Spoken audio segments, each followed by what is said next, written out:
The Committee on Homeland Security will come to order. Without objection, the chair may declare the committee in recess at any point. The purpose of today's hearing is to examine the threats posed by the Chinese Communist Party to U.S. national security. I now recognize myself for an opening statement. Today's hearing focuses on the generational threat that the Chinese Communist Party poses to our homeland.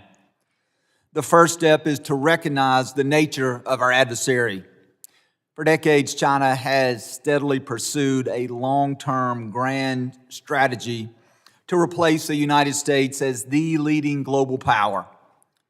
We cannot afford wishful thinking or willful ignorance about the nature of the Chinese regime and its ongoing efforts to undermine the United States. We also need proactive measures to counter the CCP's actions that jeopardize our homeland security, especially given that most of the threats they pose are unfolding now below the threshold of traditional conflict. One of our distinguished witnesses, Dr. Michael Pillsbury, has persuasively argued that China is engaged in a 100-year marathon, a grand strategy to surpass and overtake the United States on the world stage and reorder the world according to the CCP's priorities and their values. This long-term strategy is comprehensive. It is not limited to military capabilities. It includes the full range of economic, diplomatic, technological, and political competition. Critically, China is willing to play the long game and build up its power over the course of decades. The CCP's ultimate aim is not to enjoy a peaceful balance of power with the West, but to establish its position as the dominant world power. A world oriented around the vision and values of the CCP would look very different from the unparalleled freedom and prosperity produced by the Pax Americana. In contrast, the Chinese vision would mean a global order subordinate to the desires and the interest of a totalitarian communist regime. In recent years, the People's Republic of China has engaged in sustained campaigns of transnational repression, intellectual property theft, and espionage here in the United States. Over the past 4 years, there have been more than 60 espionage cases across 20 states linked to the CCP. Operations to gather intelligence on sensitive military information and the theft of technology and trade secrets. Just this past December, a Chinese citizen was arrested for flying a drone over Vandenberg Space Force Base in California. He was apprehended at the airport trying to board a flight back to China. Additionally, agents of Beijing have targeted dissidents and regime critics within the United States through covert Chinese police stations in New York City and other major U.S. cities. Espionage, including economic and technology theft, are key to the CCP strategy to undermine the United States while fueling its own technological advancement. Today, the United States remains unmatched as a hub for technological innovation, but the PRC routinely and systematically steals technology and research from American companies and universities for the benefit of the Chinese state industrial complex. Many Chinese corporations are state-owned enterprises, and China's national security laws give the regime the power to force companies to hand over any information or data. Moreover, the CCP has implemented a national strategy of military-civil fusion to position the People's Liberation Army as the dominant military power by 2049. Part of this strategy is mass intellectual property theft of sensitive information from both U.S. military and civilian targets. The CCP exploits American research and development to the tune of several $100 billion every single year. And this theft directly affects all Americans. As one of our witnesses today will state, these losses cost the average American family of four between $4,000 and $6,000 yearly. This is happening through traditional espionage tactics and target cyber attacks affecting industries engaged in innovative developments ranging from military technology and artificial intelligence to semiconductors and medical research. Here in the 119th Congress, this committee has the opportunity to advance significant legislation to counter the CCP's effort to undermine our national security. Working together, we can find practical policy solutions to shift the playing field in our favor. Whether we are countering acts of transnational repression, strengthening our cybersecurity with legislation like the Cyber Pivot Act, or shoring up our economic security and supply chain resilience, we can make major headway on meeting the challenges posed by the PRC. The freedoms and prosperity of the American people in the decades to come depend on our courage, on our foresight, and our ability to take decisive action now. I look forward to a serious discussion on the critical threats posed by the CCP to the United States homeland as we kick off this committee's effort to protect the homeland against foreign actors. I now at this time recognize the ranking member, the gentleman from Mississippi, Mr. Thompson, for his opening statement. Thank you very much, Mr. Chairman. And before I begin my statement, let me say with a heavy heart that we've been informed that a member of this committee, Mr. Sylvester Turner, former mayor of Houston, passed early this morning. And at some point, we will do a more formal recognition of his tenure on the committee by the committee. So we wanted to make that part of just people knowing. Good morning and welcome to our panel of witnesses. Today, the committee is examining the threats posed by the Chinese Communist Party to our national security. The threats are very real. The CCP is looking for every opportunity to undermine our security and get the upper hand on the global United States. The problem is congressional Republicans' tough talk on China is at odds with the Trump administration's actions, which are hurting America's ability to counter threats from the CCP. For example, China is carrying out cyber attacks for espionage to the preposition for attacks against our critical infrastructure in the event of future conflicts. According to the intelligence community's 2024 Worldwide Threat Assessment, China remains the most active and persistent cyber threat to the United States government, private sector, and critical infrastructure networks. Unbelievably, President Trump has fired key cybersecurity personnel at the Department of Homeland Security and dismissed members of the Cyber Safety Review Board investigating recent Chinese attacks. We are hearing that up to 50% of the remaining workforce of the Cybersecurity and Infrastructure Security Agency might be targeted in the days ahead. Let's be clear, the Trump administration gutting U.S. cyber defenses makes it harder to protect Americans against Chinese cyber attacks and makes us less safe. What are congressional Republicans doing to preserve the workforce that protects our cyber networks? Nothing.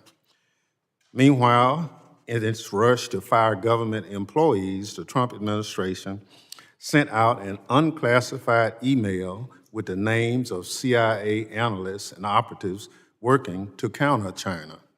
One former CIA officer referred to the email as a, quote, counterintelligence nightmare. What are congressional Republicans doing to stop the White House chaos and protect intelligence information from Chinese hackers? Nothing. China is also on a mission to steal our economic secrets and personal data to gain a competitive advantage. Fortunately for China, Elon Musk is lending a hand.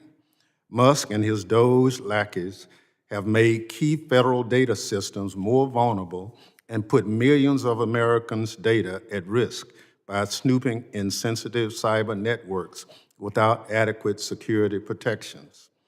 What are congressional Republicans doing to protect Americans' personal data from Musk, Doge, and possible exploitation by China? Nothing. Additionally, China is using its Belt and Road Initiative to leverage investments to expand its influence in the developing world. Rather than protecting America's interests globally, the Trump-Musk administration slashed U.S. foreign investment and alienated allies and partners, undermining our ability to compete with China for influence on the global stage. This morning, the Supreme Court rejected the Trump-Musk administration efforts to end the U.S. foreign investment, clearing the way for the State Department and USAID to restart nearly $2 billion in payments. But what are congressional Republicans doing to protect American interests around the world? Nothing. The Trump administration is weakening America against China, while Elon Musk sits inside the White House, asserting seemingly limitless influence over the executive branch of government. That's no coincidence. Musk has troublingly close ties with China, though the full extent of his entanglements are unknown because he refuses to file a public financial disclosure and has failed to disclose meetings with Chinese officials. Still, it's clear Musk's businesses rely heavily on China for their success, and he has over $1 billion in loans from state-owned Chinese banks. Musk has taken public stances to benefit of China and has even suggested giving some control over Taiwan to China. His own former Doge co-chair raised concerns about Musk's ties to China, saying, "I have no reason to think Elon won't jump like a circus monkey when Chinese President Xi Jinping calls in the hour of need."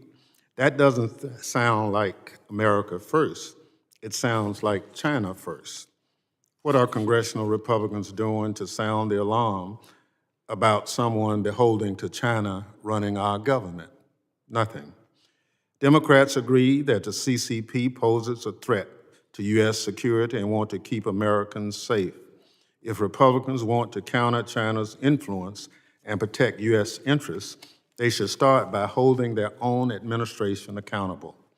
Talking tough on China, but bending the knee to Trump and Musk plays right into the CCP's hands.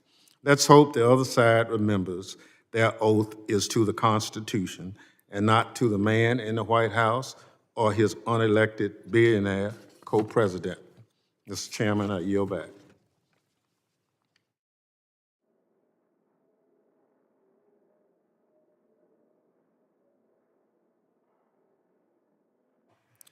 Before we move forward, in light of the announcement by Ranking Member Thompson regarding the passing of Sylvester Turner, I would like us to please take a moment of silence to remember him and to recognize his service.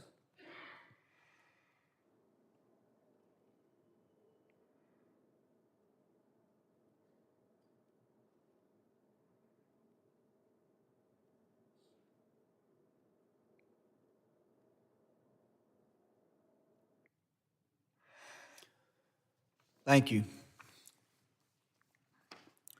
Other members of the committee are recognized and reminded that opening statements may be submitted for the record. I want to thank our witnesses for being here this morning. I had the opportunity to visit with each of you very briefly before the commencement of this hearing. So thank you for your dedication, your commitment. I know that you are all subject matter experts in this field, something that is extremely important to us, to this committee, to this Congress, and to this administration. I want to again thank you for being here. I would ask if you would at this time please raise your right hand as I issue the oath. Do you solemnly swear that the testimony you will give before the Committee on Homeland Security of the United States House of Representatives will be the truth, the whole truth, and nothing but the truth, so help you God? Thank you. Let the record reflect that the witnesses have answered in the affirmative, and thank you for taking such an oath. I would now like to formally introduce our witnesses. First, Dr. Michael Pillsbury. He is a renowned China scholar and author of the 100 Years Marathon, China's Secret Strategy to Replace America as the Global Superpower. He has served in many distinguished governmental roles, including as an Assistant Undersecretary of Defense for Policy Planning Special Assistant. He served as a Special Assistant for Asian Affairs in the Office of the Secretary of Defense. He is a member of the Council on Foreign Relations and the International Institute for Strategic Studies, and a Senior Fellow for China Strategies at the Heritage Foundation. Dr. Pillsbury earned his PhD from Columbia University. The Honorable William Evena is a former director of the National Counterintelligence and Security Center, in which he led the United States government's counterintelligence activities. As director, he oversaw key national programs dedicated to countering intelligence collection efforts by foreign adversaries. Prior to serving as director of the NCSC, he serves as the chief of the CIA's counter-espionage group. He has over 31 years of service in the federal government, including 24 years as a special agent with the Bureau of Investigations, including service as assistant special agent in charge of the FBI's Washington field office. Next is Mr. Craig Singleton. Craig is a senior director of the China program at the Foundation for Defense of Democracies. He is a leading expert on U.S.-China relations, an expert on China's technological threat and China's military-civil fusion strategy. He previously served as a U.S. diplomat focusing on national security issues dealing with China, North Korea, and the Indo-Pacific. Finally, Dr. Rush Doshi is the CV Star Senior Fellow for Asian Studies and Director of the China Strategies Initiative at the Council on Foreign Relations. Dr. Joshi was Deputy Senior Director for China and Taiwan on the National Security Council from 2021 to 2024. He is also an assistant professor in the Security Studies program at Georgetown's Walsh School of Foreign Service. I want to thank all of our witnesses for being here today. I would now like to recognize each of you for 5 minutes to summarize your remarks in the form of an opening statement. I will begin with Dr. Pillsbury. Thank you, Mr. Acting Chairman and Ranking Member Thompson. Mark Green, your chairman, advised me I should try to say something new and fresh and assume that the members of the Homeland Security Committee are all highly informed about China already and don't need a presentation from me that says, the capital city is Beijing and the population is 1.4 billion. So I'll try to meet his challenge. He said, why don't you go back to your book 10 years ago where you recommended 12 steps in the last chapter and then tell us which of the 12 remain to be implemented. It's kind of hard because only the first one was implemented. The first one was to recognize our long-term competition with China. 10 years ago, that was kind of strange. Now, pretty much everybody talks as though it's common knowledge. So that's 1 out of 12. The other 11, I'm not going to mention all, but I'm going to mention 3 that are, I think, relevant to this Homeland Security Committee, because I used to be a Senate staffer. My first job in 1978 in the Senate staff was the Senate Budget Committee. And I learned a lesson fairly quickly. The jurisdiction of committees is something senators fight over. So if we could have something unique that Homeland Security does itself with your Senate partner, Rand Paul, as well, there's some areas that need to be looked at that could be done just by your committee. Now, don't get angry at me, but one of the first things is to consider this committee going to Beijing, not just foreign affairs and foreign relations and armed services travel, but homeland security with a well-organized agenda agreed to in advance by the Chinese could answer questions you have and also would be a kind of healthy pressure on how the Chinese see America's requests. The second idea I have is that Homeland Security's jurisdiction includes a lot of agencies. And one of my most important recommendations 10 years ago is we try to do a survey, even annual if necessary, of exactly what each government department or agency is doing to assist China. And the head of OMB tried to do this. He's back now again as the head of OMB.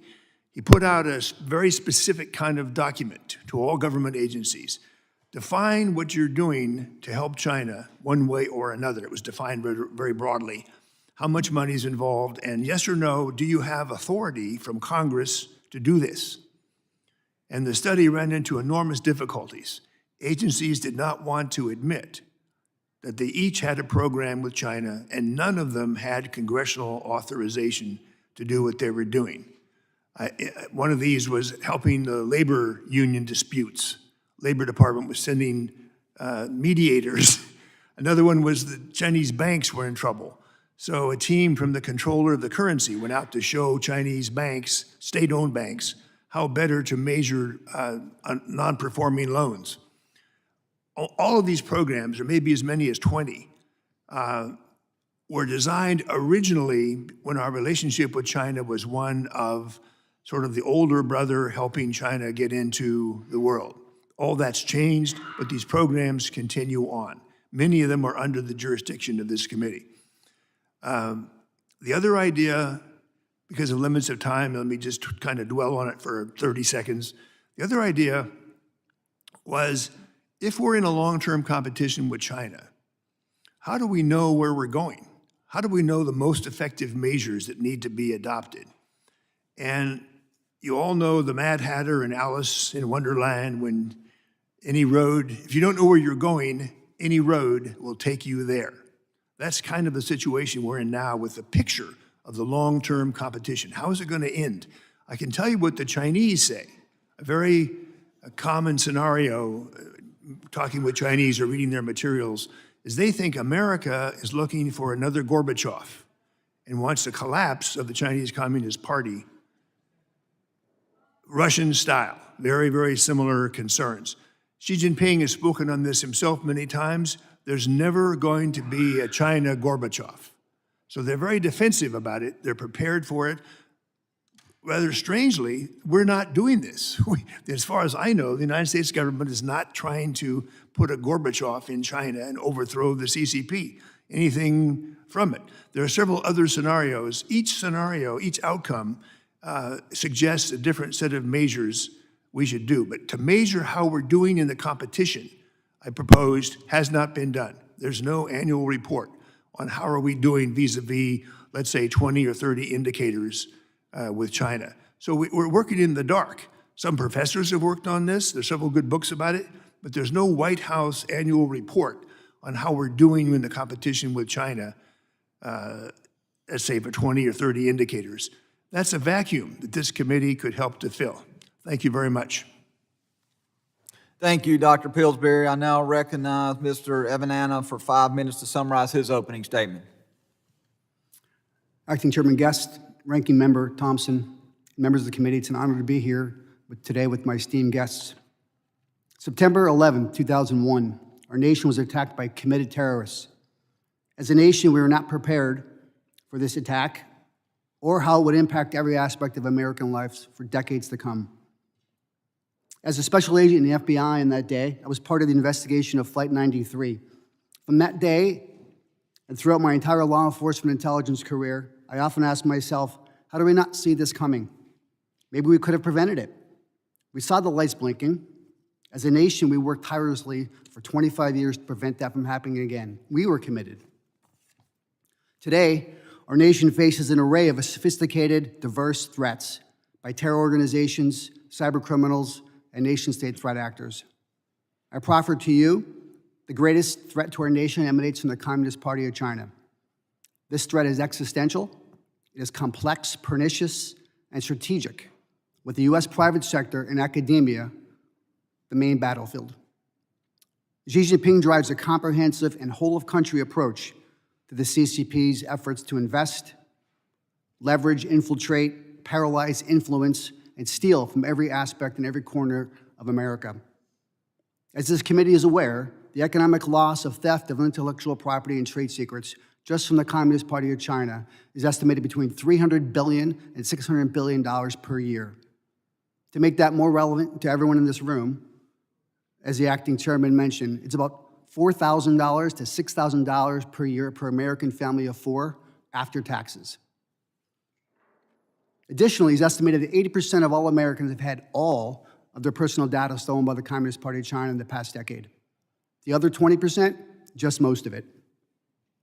And data has become the new gold in the world. The CCP's priorities to collect it are second to none like we've ever seen. And as we all know, data is the bedrock fundamental purpose for all artificial intelligence creation.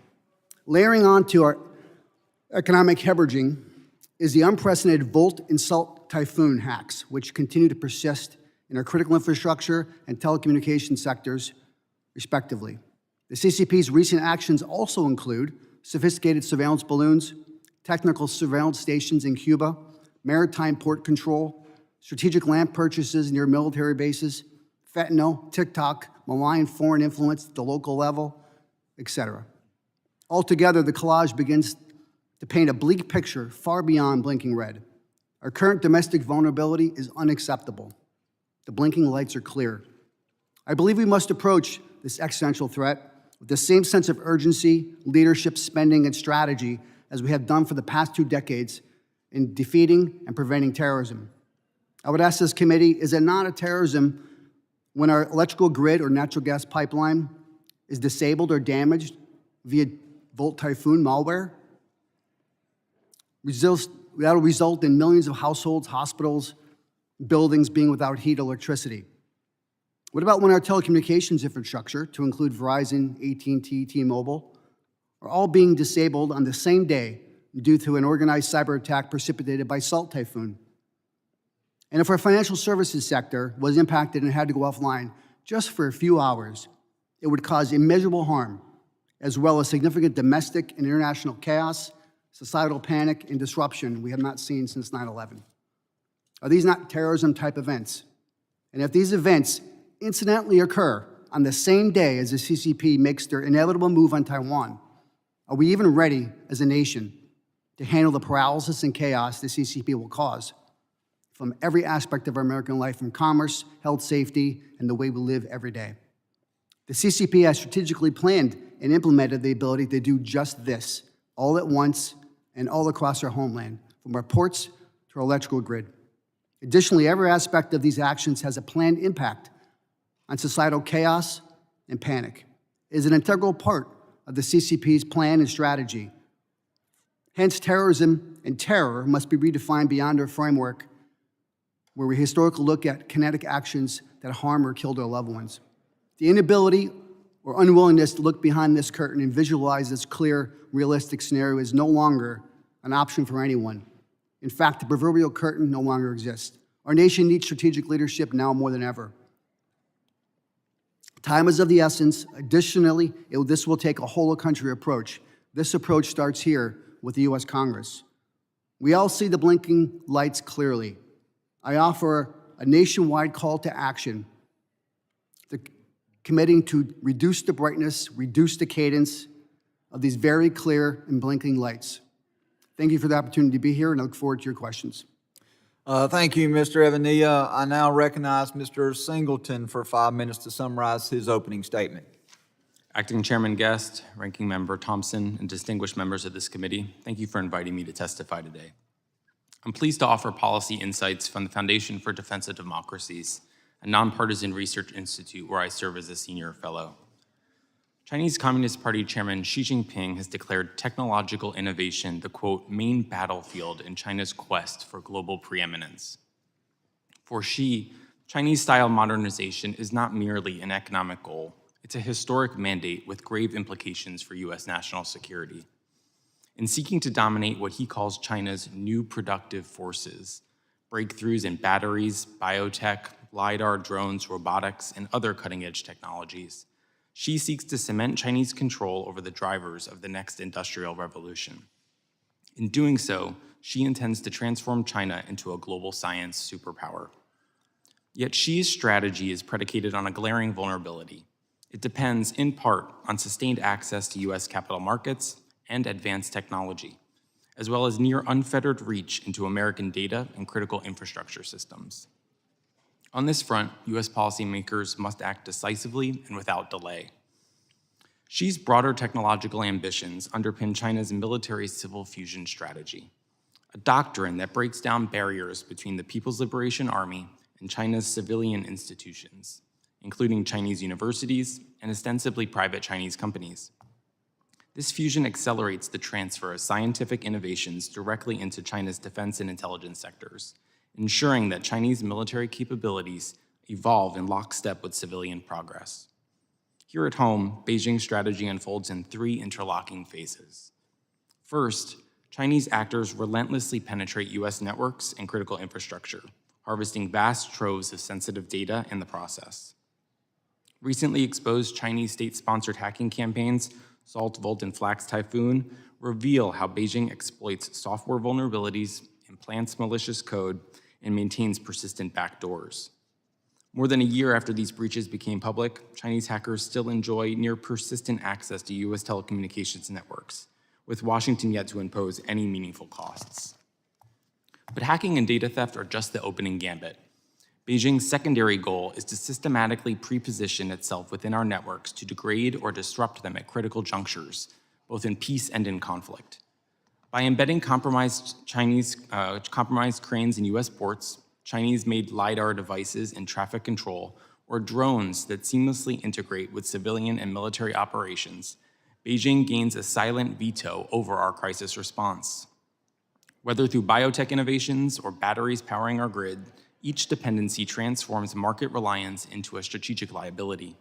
In times of tension, the mere suspicion that these systems might be sabotaged could erode confidence, delay U.S. responses, and undermine our deterrent posture. Third, China profits from this dual approach. Chinese high-tech exports from advanced sensors and biotech to drones and surveillance cameras generate billions in revenue every year for Beijing. This revenue is funneled back into military-civil fusion programs, creating a self-reinforcing cycle of power. What's more, by converting market access into geopolitical leverage, the CCP has weaponized Western dependence on its technologies, thereby undercutting U.S. competitiveness. In response to these provocations, it's vital that policymakers act with both urgency and clarity. By levying meaningful penalties, including robust outbound investment screening, targeted export controls, and stringent procurement bans on high-risk Chinese technologies, Washington can deny Xi the leverage he seeks and compel China to reassess its aggressive posture. If we fail to act, every hacked network, every compromised supply chain, and every dependency engineered by Beijing only heightens our vulnerability to disruption, sabotage, or even systemic failure during a crisis.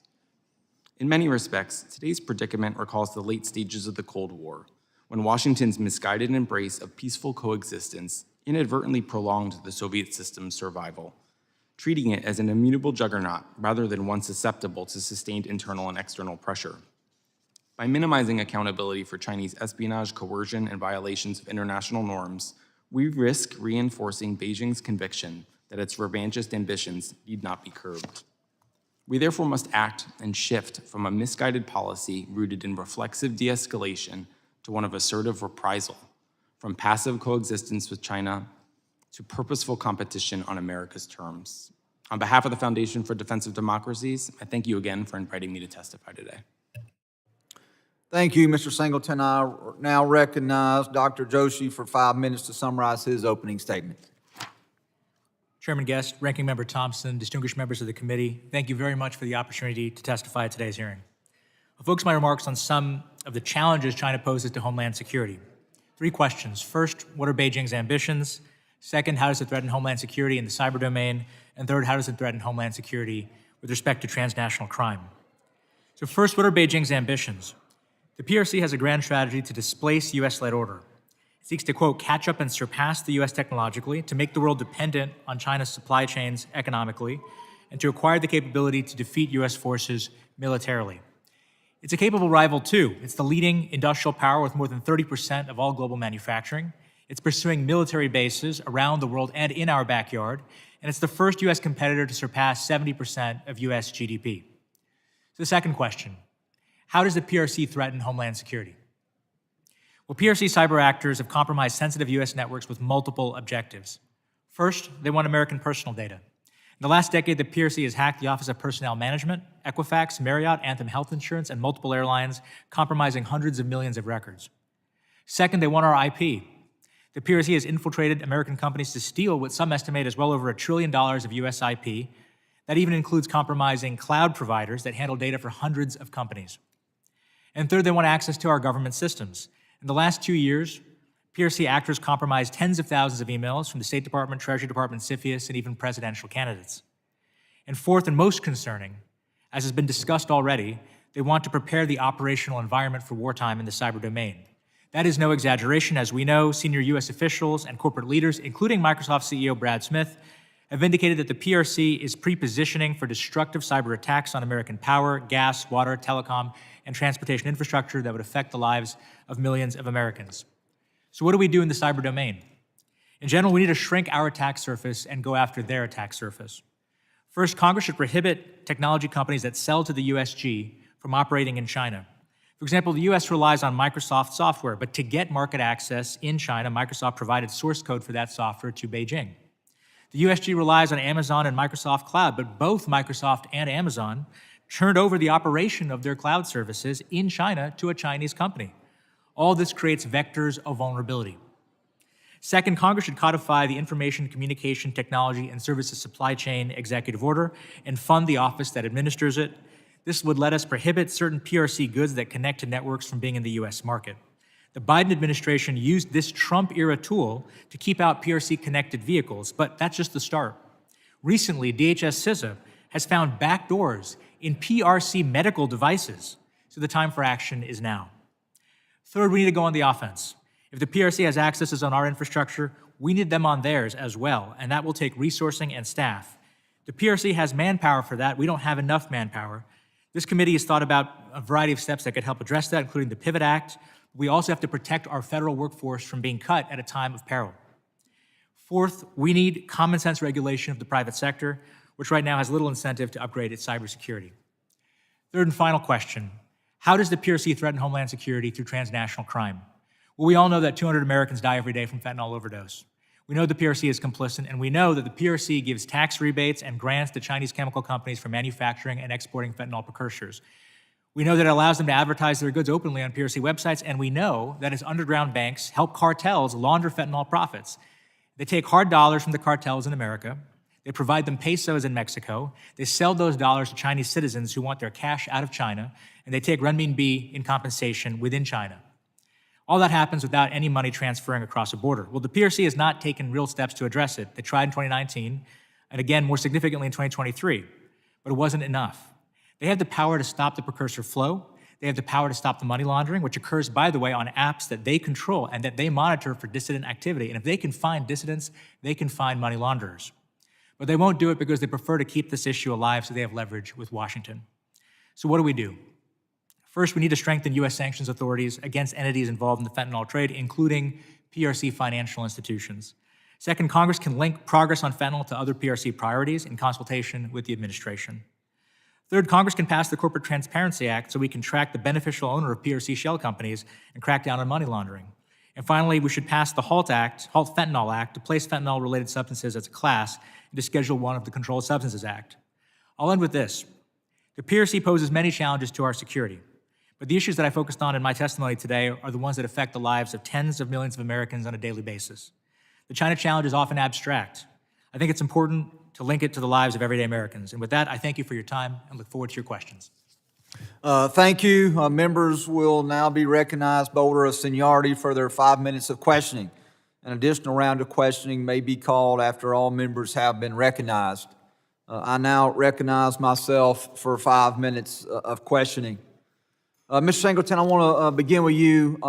In your written testimony that you submitted on page 3 of that testimony, you have there a graph, a chart that is titled Global Leadership of Select Strategic Technologies. And there are 10 technologies that you have listed there. And in each of those, you have identified a global leader. It is troubling to me that it appears that of those global leaders, that the U.S. is the leader in 3 of those categories, and then China is the leader in the other 7. So 70% of those technologies, we see that China has outperformed the United States in those areas, and just want to see if you could talk about that very briefly. Sure, no, thank you for the question. I mean, it's no mistake that China leads in those sectors for more than a decade, and we are in now 2025, and I think we all remember the China Made in 2025 plan. They decided to put their money where their mouth is. Through intense industrial policy, the theft of our own intellectual property, and through aggressive non-market practices, they were able to invest and scale in some of the largest technology companies in the world, whether it's DJI drones or Hesai LiDAR here in the United States, or CATL batteries. These are Chinese champions that report directly to the Chinese Communist Party. And I think ultimately what we have to start thinking about are some cyber quarantines for some of these high-risk technologies here in the United States. Really treating these systems, these devices, and these companies as inherently risky. We probably need to really restrict, I think, their use in critical infrastructure in particular. And that's an area where I think Congress can make a tremendous impact. Let me ask you, I've seen, and I'll ask other members, you talk about restricting Chinese access to information. Congress had passed a TikTok ban several months back. We see that currently there has been a stay on that as there are ongoing negotiations between the American and the Chinese government over the ownership of TikTok, particularly by ByteDance, a Chinese company. First, Dr. Singleton, Ms. Singleton, do you have any thoughts on does the Chinese ownership of TikTok, does that pose a threat to Homeland Security, and is that relevant for the hearing that we are having here today? Absolutely. I mean, Chinese Communist Party Chairman Xi Jinping referred to data as the 21st century oil, and I can't think of any more pernicious threat than the one posed by TikTok. Now, Dr. Doshi, what are your thoughts? Mr. Chairman, I would agree, and I would go further and say that one of the challenges that TikTok poses is 180 million Americans can use it to get information. And I don't want the control of the algorithm that displays that information to be controlled by Beijing. So I think this is a 100% real security threat. Mr. Evanilla, do you have an opinion on that? I would concur with my colleagues and also say that from an intelligence perspective, I think TikTok is one of the greatest intelligence operations ever in the history of the world.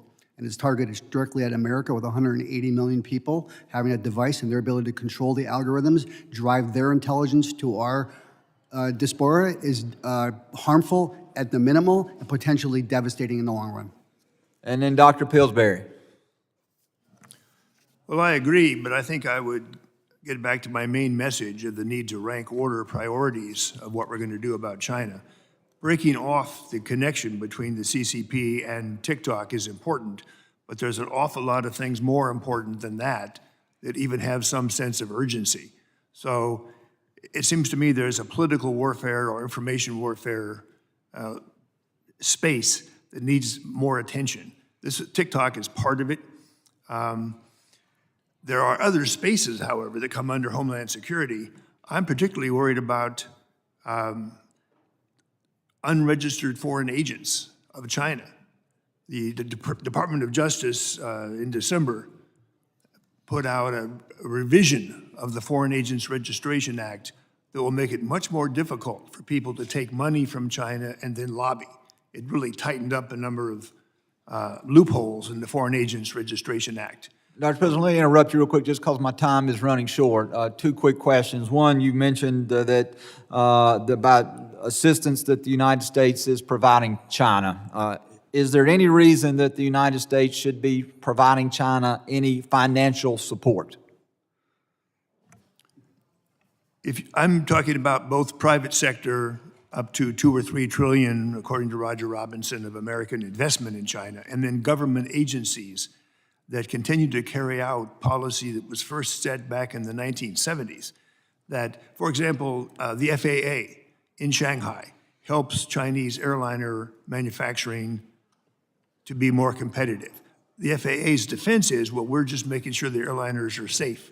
But when you have something like 30 or 40 of these programs, the overall impact seems to me is worth paying attention to, that our government is still officially helping China in many, many sectors. You can get an idea of this by going to the U.S. Embassy in Beijing website, where they list 50 federal agencies that are present in the embassy in Beijing, and then they hint about these are all helping China in various ways. That's what I'm concerned about. Thank you so much. At this time, my time has expired, and I recognize the ranking member for 5 minutes of questioning. Thank you so much, Mr. Chairman. Based on the testimony I've heard from all the witnesses this morning, there's no disagreement that China represents a clear and present danger to the national security of the United States. Thank you. And part of that risk associated with that danger is in the cyber field. And in my testimony, I talked about the fact that a lot of the agencies that are tasked with the responsibility of protecting the United States from China and other rogue nations, we're cutting people. And I want you to talk about whether or not we need to be improving the personnel or technology to protect ourselves. Dr. Doshi, we can start with you and we can go down the line. Well, thank you, Ranking Member Thompson, for the question. Excuse me. I'll say the following. I am concerned that when it comes to staffing and manpower, the PRC is investing a lot more in offensive cyber activity and defensive cyber activity than we are. And so I do worry. You noted a number of cuts, Congressman, in your testimony, in your opening statement, about cuts to DHS CISA, cuts to the Cybersecurity Review Board, cuts to the teams working on SALT, Typhoon, perhaps 50% cuts in some of the staff. I worry that those cuts come at a time when the Chinese are investing more, that heightens our vulnerability. So if we have to, I would recommend stewarding those resources better for the sake of our national security. Thank you, Dr. Pillsbury. You talked about that the personnel in the embassies that China is investing in. Do you see the personnel issue a challenge for us? Yes, I do. And one thing that really concerns me, I'm sorry if I advertise my age, but during the Cold War, beginning in 1947, the Congress and the President created new institutions to deal with the Soviet threat. They created the NSC, they created the CIA, they created the US Air Force, they created the Office of the Secretary of Defense. All of this was driven by the perception of a Soviet threat. When you look to China today, despite all the talk, there's no new institution or organization at all that's been created to deal with the China threat. Last night, there was a little mention of it by President Trump when he mentioned shipbuilding, and he wants to create kind of a bureau of shipbuilding to catch up with the Chinese, who, by the way, one figure says they build 300 ships for every one that we build. So again, it's a Homeland Security kind of question. Does the Secretary of Homeland Security need a China unit reporting directly to her? And then what would it look like? How many people? This is the kind of thing I'm most worried about. We're just doing nothing in terms of creating new institutions to deal with China. Sure. Mr. Vanna, your background in intelligence, what does that say to you about personnel and other things? Yeah, I would concur with my colleagues' statements with respect to resources in the government, but I would also proffer that we need just as many resources, if not more, in the private sector and academia to defend against what China is doing here. When we have 20 of the top 30 companies in our country breached in the last year by the Communist Party of China, we have to allow and facilitate for those corporations from Wall Street to energy to telecoms, be able to best protect them against intelligence apparatuses of the Communist Party of China. We can no longer say, you have to get better and more efficient in the private sector. It's unrealistic to ask a company in the United States to compete and defend against a bona fide intelligence operation around the world. Mr. Singleton? I would agree. I mean, the old adage, personnel is policy, is true.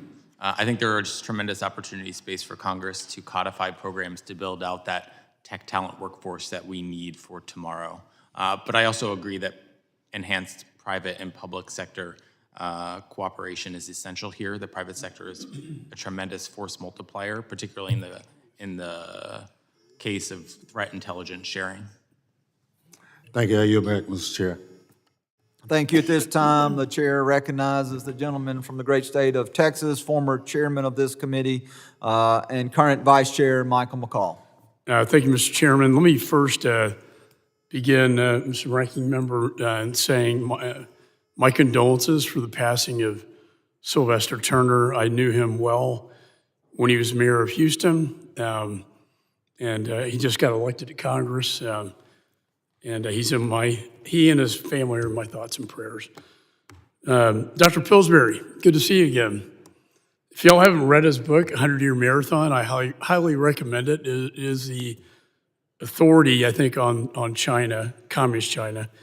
As you know, I prosecuted in 1997 the Johnny Chung case, which led us to China Aerospace and the Chinese intelligence apparatus putting money in his Hong Kong bank account to influence a presidential election, that being President Clinton. And what they wanted was to get into the WTO and to get dual-use technologies, primarily aerospace and satellite technologies. And guess what? They got it. And they continue to get it today. They steal it, but we don't have to sell it to them. Chairing the Foreign Affairs Committee, I put export controls on various things, including NVIDIA chips. In 2024, the problem was, but in 2022, NVIDIA had already sold these chips to China. So that, along with OpenAI, all of a sudden DeepSeek pops up, and we realize that China now has AI technology. In this great power competition, once again, they steal it, but then we sell it to them. I believe that has to stop. I introduced, we saw this with the hypersonic, by the way, built on the backbone of American technology and many other apparatus of the PLA. I introduced the Enforce Act to basically prohibit, through export controls, the sale of military-grade AI technology. I see no reason in the world how we could justify any company in the United States selling to China military-grade AI technology. So, Dr. Pillsbury, in the time I have, can you respond to this? And I'd like to get the bulk of time to you, but to the other three, your opinion as to whether this is a good idea in terms of what we can legislate in the Congress to prevent the sale of this kind of technology. I've been focusing on what the Homeland Security Committee could do itself. Very narrow picture, but there's a lot of things. I always appreciate mentioning my book and also you alluding to the famous Parlor Maid case. Now this, when we talk about intelligence collection on China, one of the biggest hazards is the use of deception, double agents, against our own intelligence community. This committee has got a wonderful website. You're putting up each of the cases like this on your website. So I just want to commend you. I don't know of other committees that are in real time putting up examples like this. And when you say parlor maid, that was my FBI agent, J.J. Smith, sleeping with the Chinese spy that he cultivated as an asset for 10 years, who was reporting back to Beijing. Intelligence collection is always vulnerable to deception. And in the case of China, I did a study of a lot of textbooks and books on grand strategy, how they see the world, how they see their own history. And the word deception kept coming up over and over and over again. So our problem with foreign intelligence collection, somebody can recruit a really wonderful source or place a wonderful device. and get all kinds of intelligence, get promoted, get a bonus. And then all of a sudden it turns out it's a compromised source. In the case of Parler-Made, what I call for in the book is the FBI should have put out a notice that the last, let's say, 25 reports by Parler-Made probably were under the control of Chinese intelligence and were false. Xi was trying to mislead us, probably under orders from the president of China, who she claimed to be friends with. So I'm always glad to hear you raise the Parler-Made case. It's still with us, I think, in many ways. And it's taught at Quantico with the FBI. You know, do you any thoughts on the Enforce Act? I know it's a different committee, and I apologize for that, but this is the Congress as a whole. Would that be a smart thing for us to do? Yes, I think so. But before you came in, I hope you'll forgive me. I advocated that this committee visit China with a well-organized agenda of questions. If the Chinese accept and give you the right people to see, you could go into the fentanyl issue, you could go into things that are in your jurisdiction, and hopefully the House Foreign Affairs Chairman would not block Homeland Security visiting China. I don't think so, but I've been sanctioned. That may be a problem for me personally. Is it a good idea to block the sale of AI military-grade technology? Maybe just get a quick yes or no. Yes.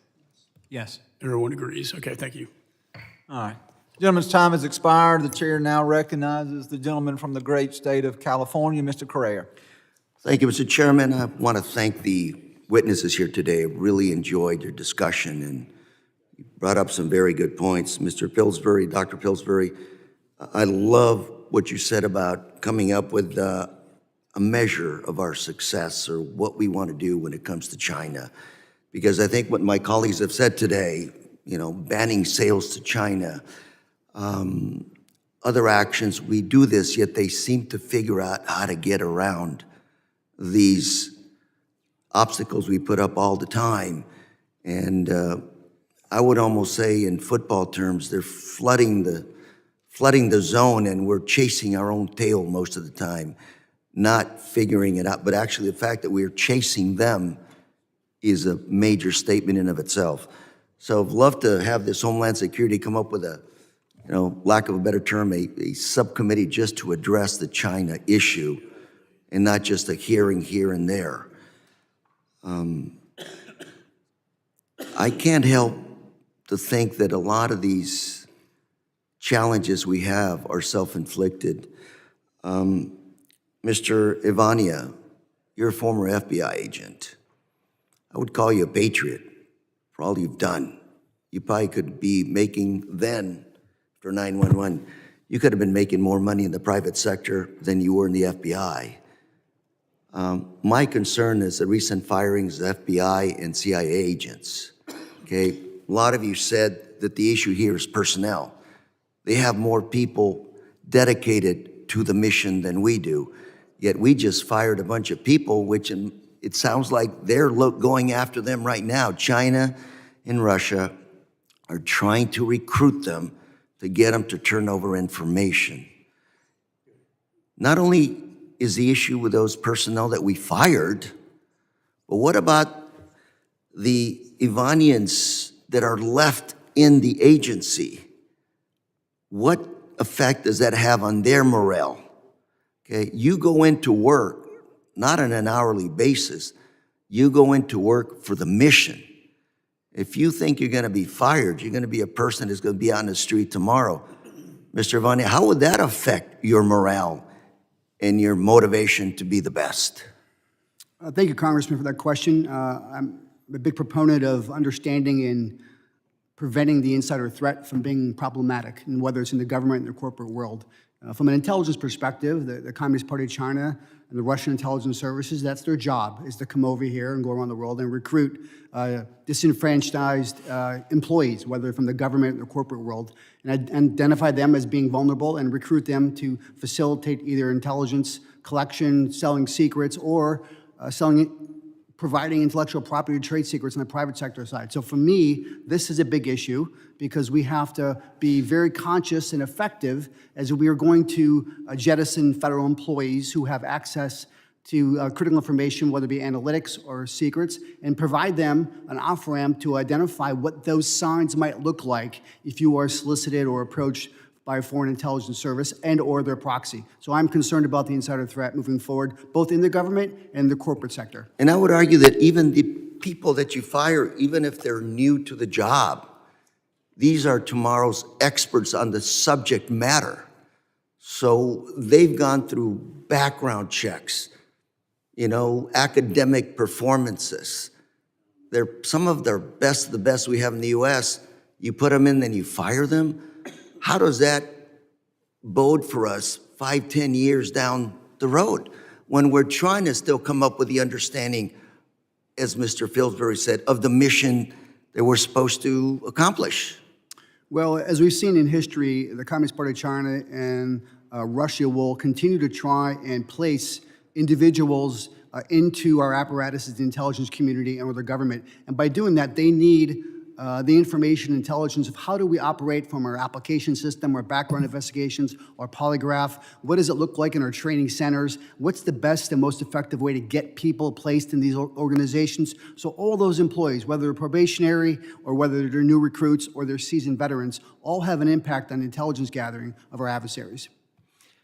So, Mr. Chairman, I'm out of time, but 15 seconds. gentleman here came up with a great idea, which is to come up with a more focused approach on this issue moving forward, as opposed to a hearing on this on a random basis, so to speak. Right. Thank you, Mr. Chairman. Good idea. Time is Gentleman's up. I time has yield. expired. Chair recognizes Mr. Pfluger. Thank you, Mr. Chairman. I hope that that in this committee we can agree that if there's ways to more efficiently do business, that we can do that, and look forward to having that conversation about the folks who are not going to be a part of these agencies anymore. But getting to the heart of this matter, we do have good people working inside the agencies, and this has been an important issue. And without relitigating the last 4 years, let's start fresh here. And I'll start with Mr. Singleton talking about the Confucius Institutes, and I've had a lot of legislation on this, done a lot of work on Confucius Institutes. Very worried still that the Chinese Communist Party uses Confucius Institutes and other entities to hijack our intellectual property, to steal technologies, to do a variety of things that are detrimental to us. So what I'd like to ask you is, given the strategy of the military-civil fusion, what steps do you think the U.S. should be taking to prevent them from exploiting academic universities and using these CI kind of strategies?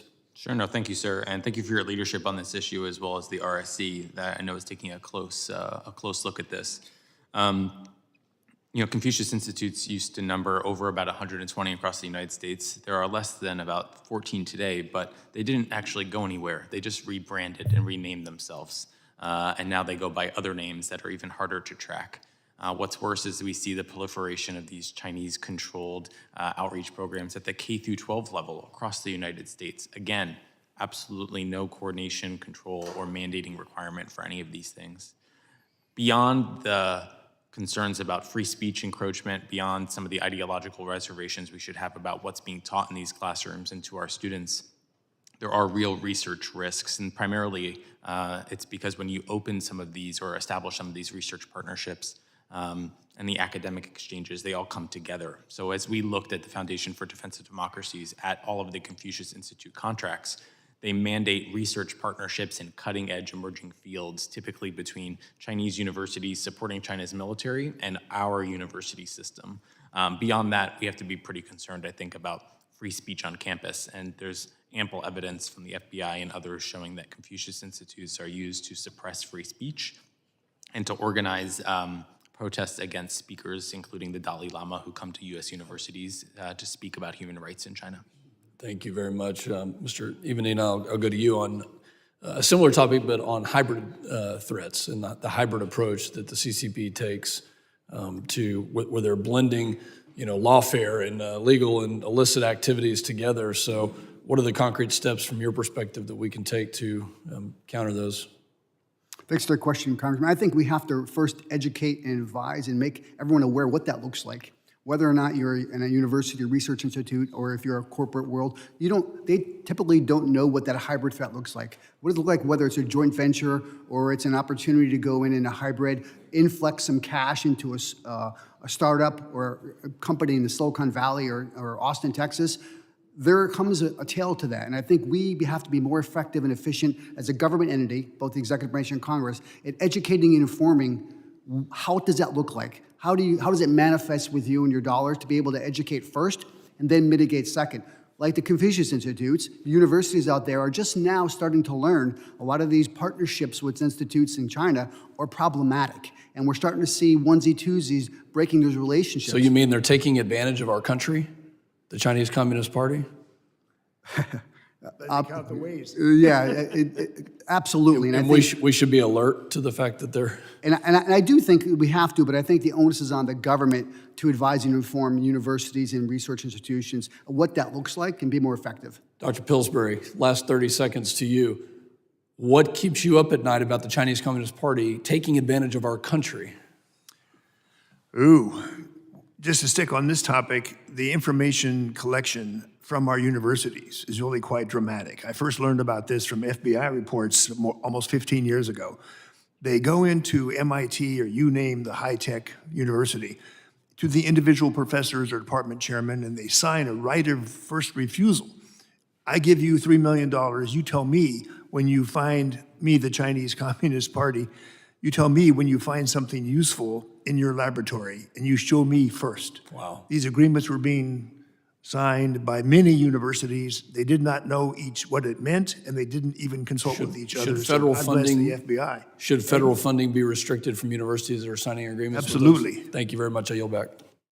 Gentleman yields. Chair recognizes the representative from New Jersey, Ms. Powell. Thank you, Mr. Chairman. And thank you to our ranking member, Thompson, for holding this important hearing. And thank you to each and every one of our witnesses for your testimony and providing us with a broad array of national security threat that we certainly understand we're facing from CCP. I thank you for your candid testimony and information. In my district, in northern New Jersey, I'm proud to represent a large and vibrant community of Ukrainian Americans, one of the biggest in our country. Just last week, I met with members of this community. The pain in the voices and faces of our community members were palatable. They stressed that in addition to being the right thing to do, U.S. support of Ukraine benefits our national security, with Ukraine serving as a barrier from Russia's further advancement into Europe.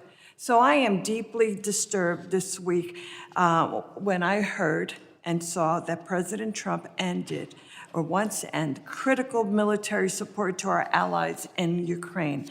From weapons to satellite data, Ukrainians rely on our support to continue their fight, and we can't turn our backs on them now.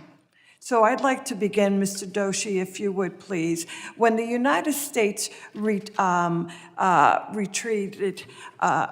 from our partnership, how does that affect our ability to maintain relationships with other countries and a unified approach to countering China? How do we do that? Well, thank you very much, Congresswoman. And let me start by saying that China is watching everything that we're doing on Ukraine very closely.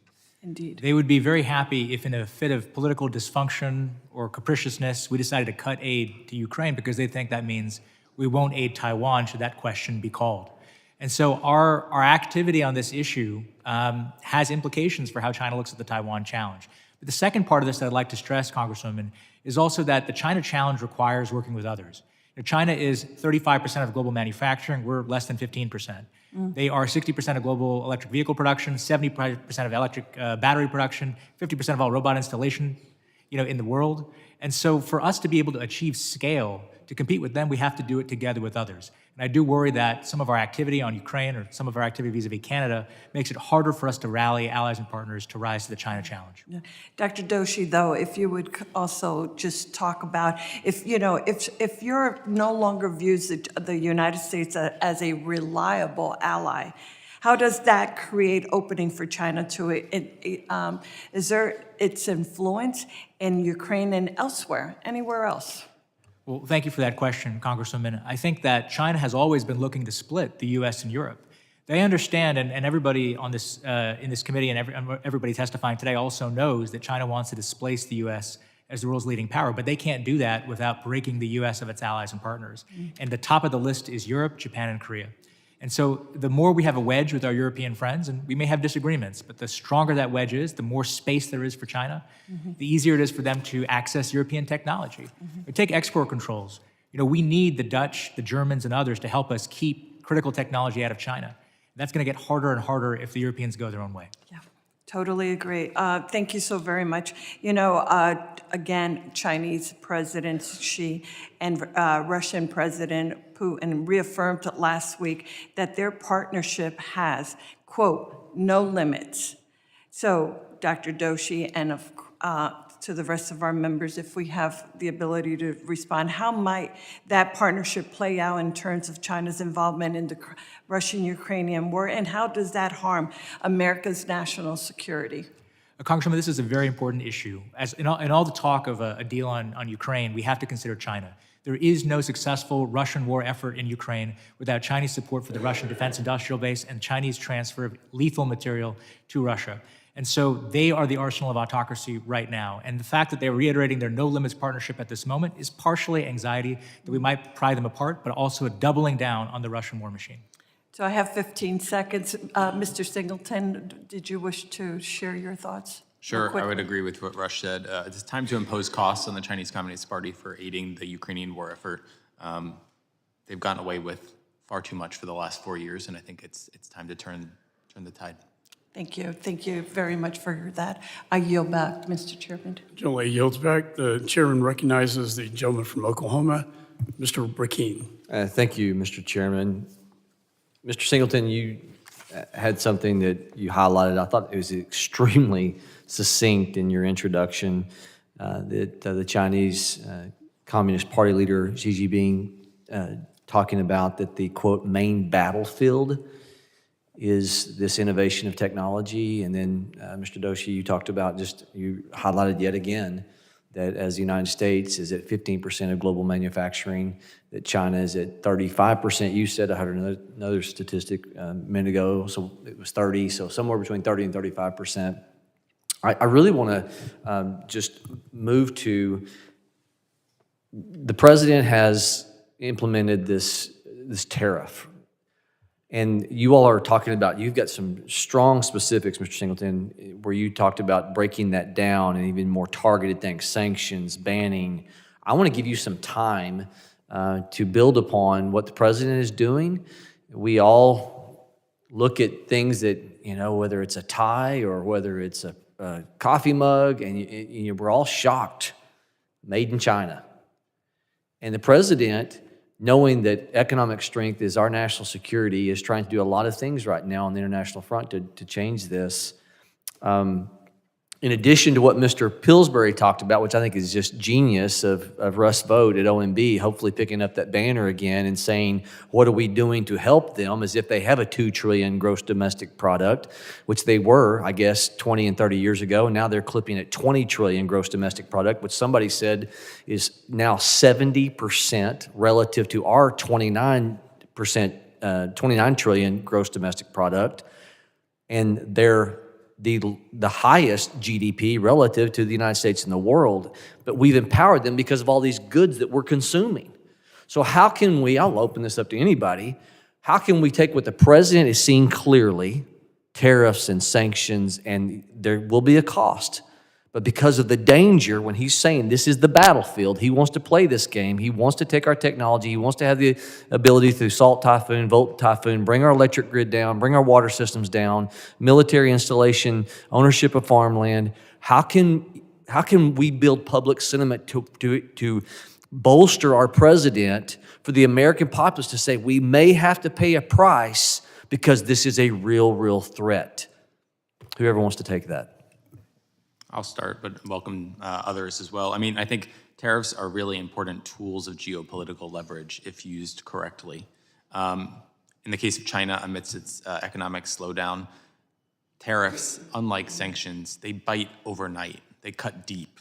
And right now, China's economy is facing tremendous headwinds, reliant almost exclusively on overcapacity in its export model, which makes it ripe for sort of sharp targeted vulnerability in terms of using tariffs. I think we can use tariffs to actually change Chinese behavior beyond its non-market practices. Fentanyl is a great example, and I think the president is employing tariffs in that way as a pressure tactic to achieve changes in Chinese behavior. I think Bill mentioned it best. We need a whole of country sort of approach to this, and part of that is building out different pillars of economic statecraft: sanctions, outbound investment screening, sectoral export control bans to prevent the flow of these technologies into China's military and its defense sector, and all of the sort of pillars of American economic power working together towards a desired end state, which I hope we would all believe is a change in Chinese behavior.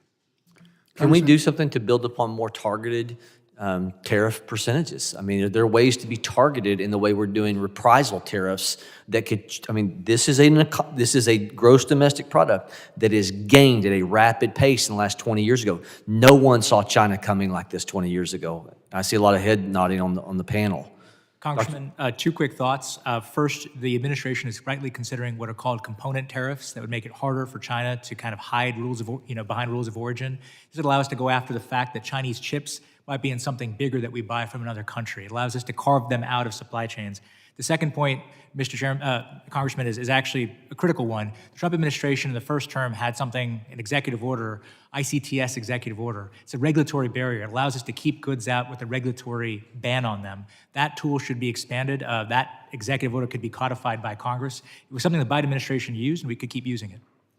Congressman, if I may, I just want to amplify both those comments by saying a little bit different perspective about amplifying the message and the why matters. And I think when we talk about tariffs and economic drivers, I think we have to message the American people why this all matters. Because in our generation, we look at it culturally, the Russians, the Cold War, they were bad. We beat them in 1980 in the Olympics, right? We had the Ayatollah in 1979. The Iranians culturally were bad. We have not had that with the Chinese Communist Party yet. So culturally across our country, and I'll proffer to you in Oklahoma, our constituents don't see China in the same light as we saw Iran and Russia. And I think we have to do a better job, more effective at driving the issues as why this stuff matters. Thank you, Mr. Chairman. I yield. Gentleman's time expired. Chair recognizes Ms. McIver. Thank you so much, Mr. Chairman, and to my ranking member, and thank you to our witnesses for joining us today. Under the pretense of promoting efficiency, Elon Musk's Doge team has acquired unmatched control over critical government databases and technology systems. These systems house sensitive information, including private data on federal employees, government contracts, regulatory investigations, and even the personal information of everyday citizens. Equally concerning are Musk's close ties with China and his boundless access to and influence over U.S. government agencies and systems. These dynamics raise serious questions about national security, data privacy, and the integrity of our federal operations. I look forward to hearing from the witnesses today as we work to ensure transparency, accountability, and the protection of American interests. With that, I have one question for each witness.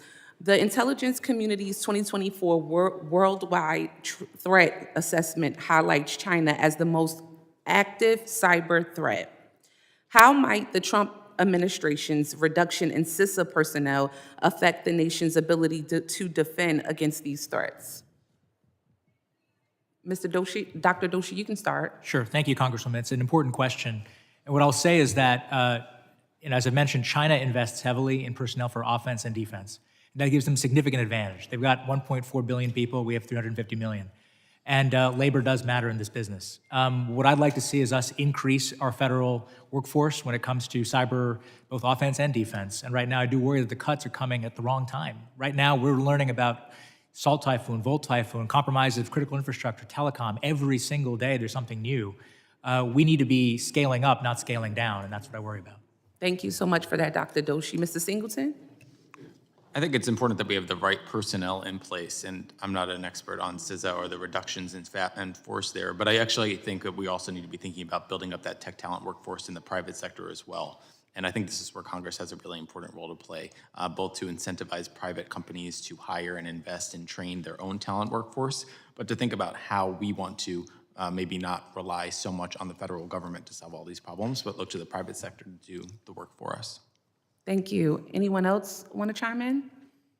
I would amplify that in respect to, I don't have any fidelity on the cuts per se or what you referenced, but I do say that I put most emphasis on our ability or inability to protect from the Communist Party of China in our private sector, in Wall Street, in telecommunications, in energy, academia. We need to be more effective and efficient at how we drive protection measures out there, which is the main battlefield for Xi Jinping, versus be so concerned about personnel in the government. Well, you can't do that without people.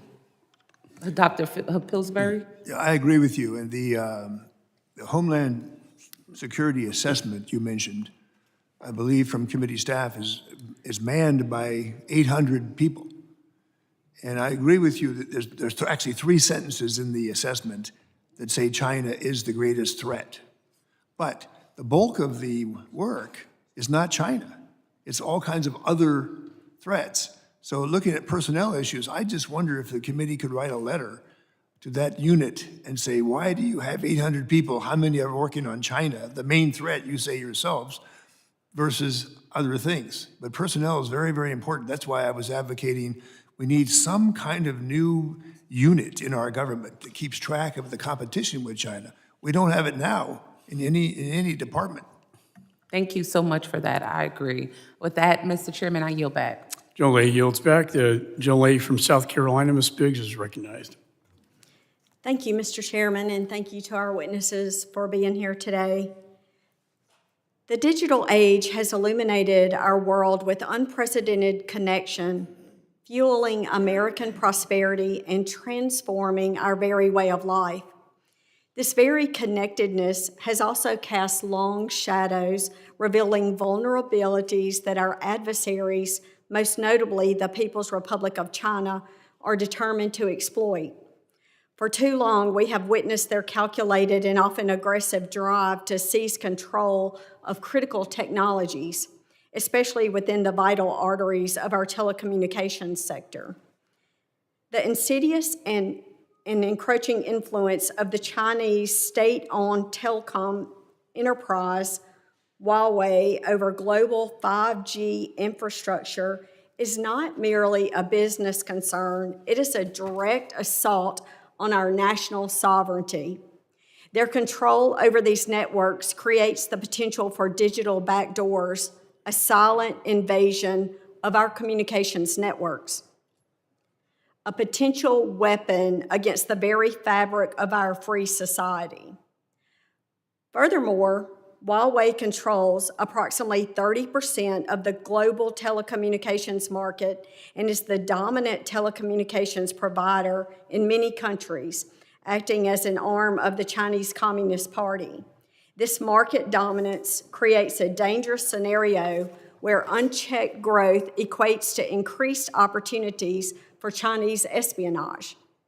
Imagine a scenario where sensitive government communications, critical infrastructure control systems, or even personal data are compromised through these digital backdoors.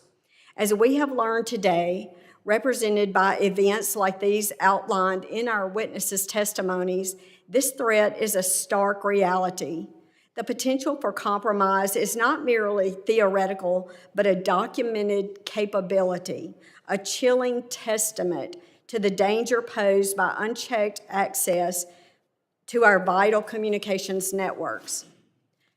So my question is to Mr. Singleton. Is it fair to say that we are now in global arms race with China over control of telecommunications infrastructure? No, thank you for the question. I absolutely believe we're in a global arms race with China as it relates to emerging technologies, but particularly telecommunications. As a result of the tremendous work done by this committee, the Biden administration, and the Trump administration, Huawei is down, but it's certainly not out. I think even just last week, the CEO of Huawei sat front and center in a meeting with Chairman Xi Jinping in Beijing to talk about China's role in emerging technologies. I think that right alone is a signal of positional power for Huawei and the important role Huawei plays in China's industrial policies. I think, to borrow a phrase from the Biden administration, I think there's both promote opportunities and protect opportunities here. We really need to be thinking about Western coalitions of telecommunications companies that can provide alternative telecommunications gear and systems to both countries here but abroad, but also enhanced export controls, particularly through acts like the Enforce Act to cut off Huawei from advanced semiconductors, AI equipment. I think that dual approach is actually what's going to be needed here to protect communication systems going forward. Do you agree that the United States has a national security interest in ensuring that the global telecommunications core infrastructure is not controlled by a hostile state actor like Huawei? I think it's probably the defining challenge of the 21st century is going to be figuring out who controls the means of communication, whether it's TikTok, whether it's telecommunications networks, whether it's basic standards for emerging technologies. That will probably be the defining challenge, and whoever wins will control the drivers of the 21st century industrial revolution. And just one more thing. So in your professional opinion, what do you think the new Trump administration, what could we do about that? Rush mentioned codifying OICTS. I think that's a tremendous move. The America First investment policy that the White House released about 2 weeks ago was a tremendous roadmap and offered so much opportunity for Congress to be thinking through codifying through law steps, whether it's outbound investment screening, enhanced export controls, severing China's ability to make greenfield investments in the United States to purchase farmland. I think it was the roadmap that Congress could follow, and I think there would be tremendous bipartisan support for nearly every single one of the measures in that policy. Thank you very much, and I yield back. GLA yields back. Chair recognizes the gentleman from Michigan, Mr. Thanadar. Hope I got that right. Yeah, you did great. Thank you, Chairman. Thank you, Ranking Member. And thank you for our distinguished panel here for coming and expressing your views and opinions. So the CCP has been seeking to exploit American openness in order to steal economic secrets and undermine our national security.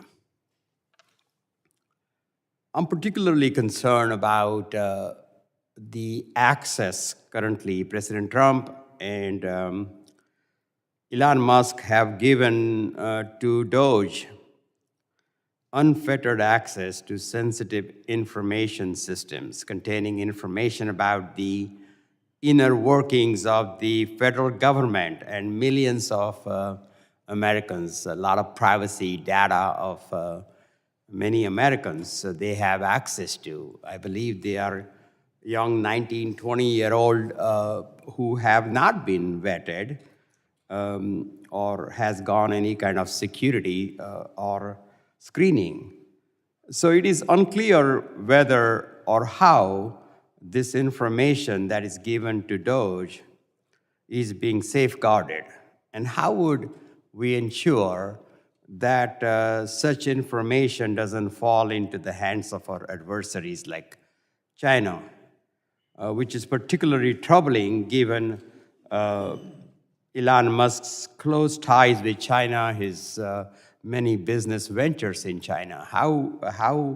What kind of a firewall there is to protect the information that's been freely flowing to the DOGE. And specifically, I think I want to ask Dr. Doshi, can you explain how China's access to this sensitive information, information about American citizens. You know, I've been having town halls in Michigan, talking to, hundreds of my constituents, and they're very concerned about their private data, their social security numbers, their buying habits, whatever information that they have, falling into the wrong hands. You know, they're already concerned about that information being freely given to Doge, and now we don't know where else it's going. So how would that impact our U.S. security from your viewpoint? Well, thank you, Congressman, for the question. I'll start by saying this. China is the most formidable cyber actor the U.S. faces, bar none. It's the most formidable.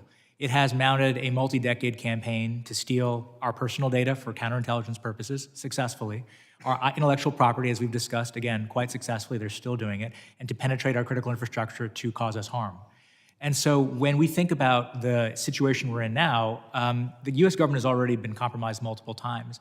I do worry, though, that if we move fast and break things in some of these systems, it's possible we're giving adversaries additional vectors to compromise additional information. And I think Americans understand the China challenge in abstract, as members of this committee know well. It's also useful to make it concrete to them.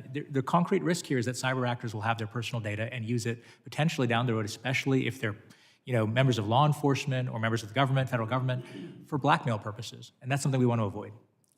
Well, what can we do, and this is for anybody on the panel, what can we do to use technology to safeguard this data that we have? I know blockchain technology has been used in the crypto markets, but that technology has wide applications outside of the crypto industry. Can such a technology be used to safeguard some of the data? I'll start really quickly with just one or two ideas. I think technology is partly the solution to the problem that we have. Regulation is some of it, personnel is some of it, tech is part of it too, in three dimensions. First, we should use better encrypted communications at the federal level. We are not really up to speed on that. Second, we should make sure that the vendors we rely on, like Microsoft and Amazon, are not doing business in China in ways that undermine the security of the products that the federal government uses. And then I think, third of all, we have to seriously consider moving certain communications to classified spaces. All right, thank you so much. My time is almost up, so I yield. Gentleman yields. The gentleman from Pennsylvania, Mr. McKenzie, is recognized. Thank you, Mr. Chairman, and thank you to all of our panelists today. An incredibly important topic that we're discussing here, the threat posed by Chinese Communist Party to the U.S. and our national security. We've talked about a lot of important issues, the cyber intrusions into critical infrastructure, the pernicious use of social media, and also the work that the party, the Communist Party of China, is doing to embed themselves into America's education system. One thing that I would like to talk about and focus on that I don't think we've maybe hit on enough here today is the defense industry for America and what the Chinese Communist Party is potentially doing to target our contractors and those in the defense industry. We heard a little bit earlier about the theft of intellectual property, but what I have seen is that the Communist Party of China is investing in certain companies that seem to me to be strategic investments in sometimes parent companies, where then the subsidiaries or part companies of those larger entities are actually providing defense investment and equipment and technology for our U.S. military. So I would like to hear from any of the panelists if they have seen this kind of activity and what their thoughts are on what we should be doing to address it. Congressman, thanks for that question. I think that's a very deep and introspective question about the commonplace and the tactics of the Communist Party have used, not only in the corporate sector, but in defense industrial base. I think the way you laid out that scenario is commonplace. And I think if you see one example of that, whether it be subsidiary, a supply chain vendor, you're going to see that 1,000 times across. It's true to their form, how they do it, how they penetrate, how they facilitate, they get access, whether it be architectural plans or just access to an IT system.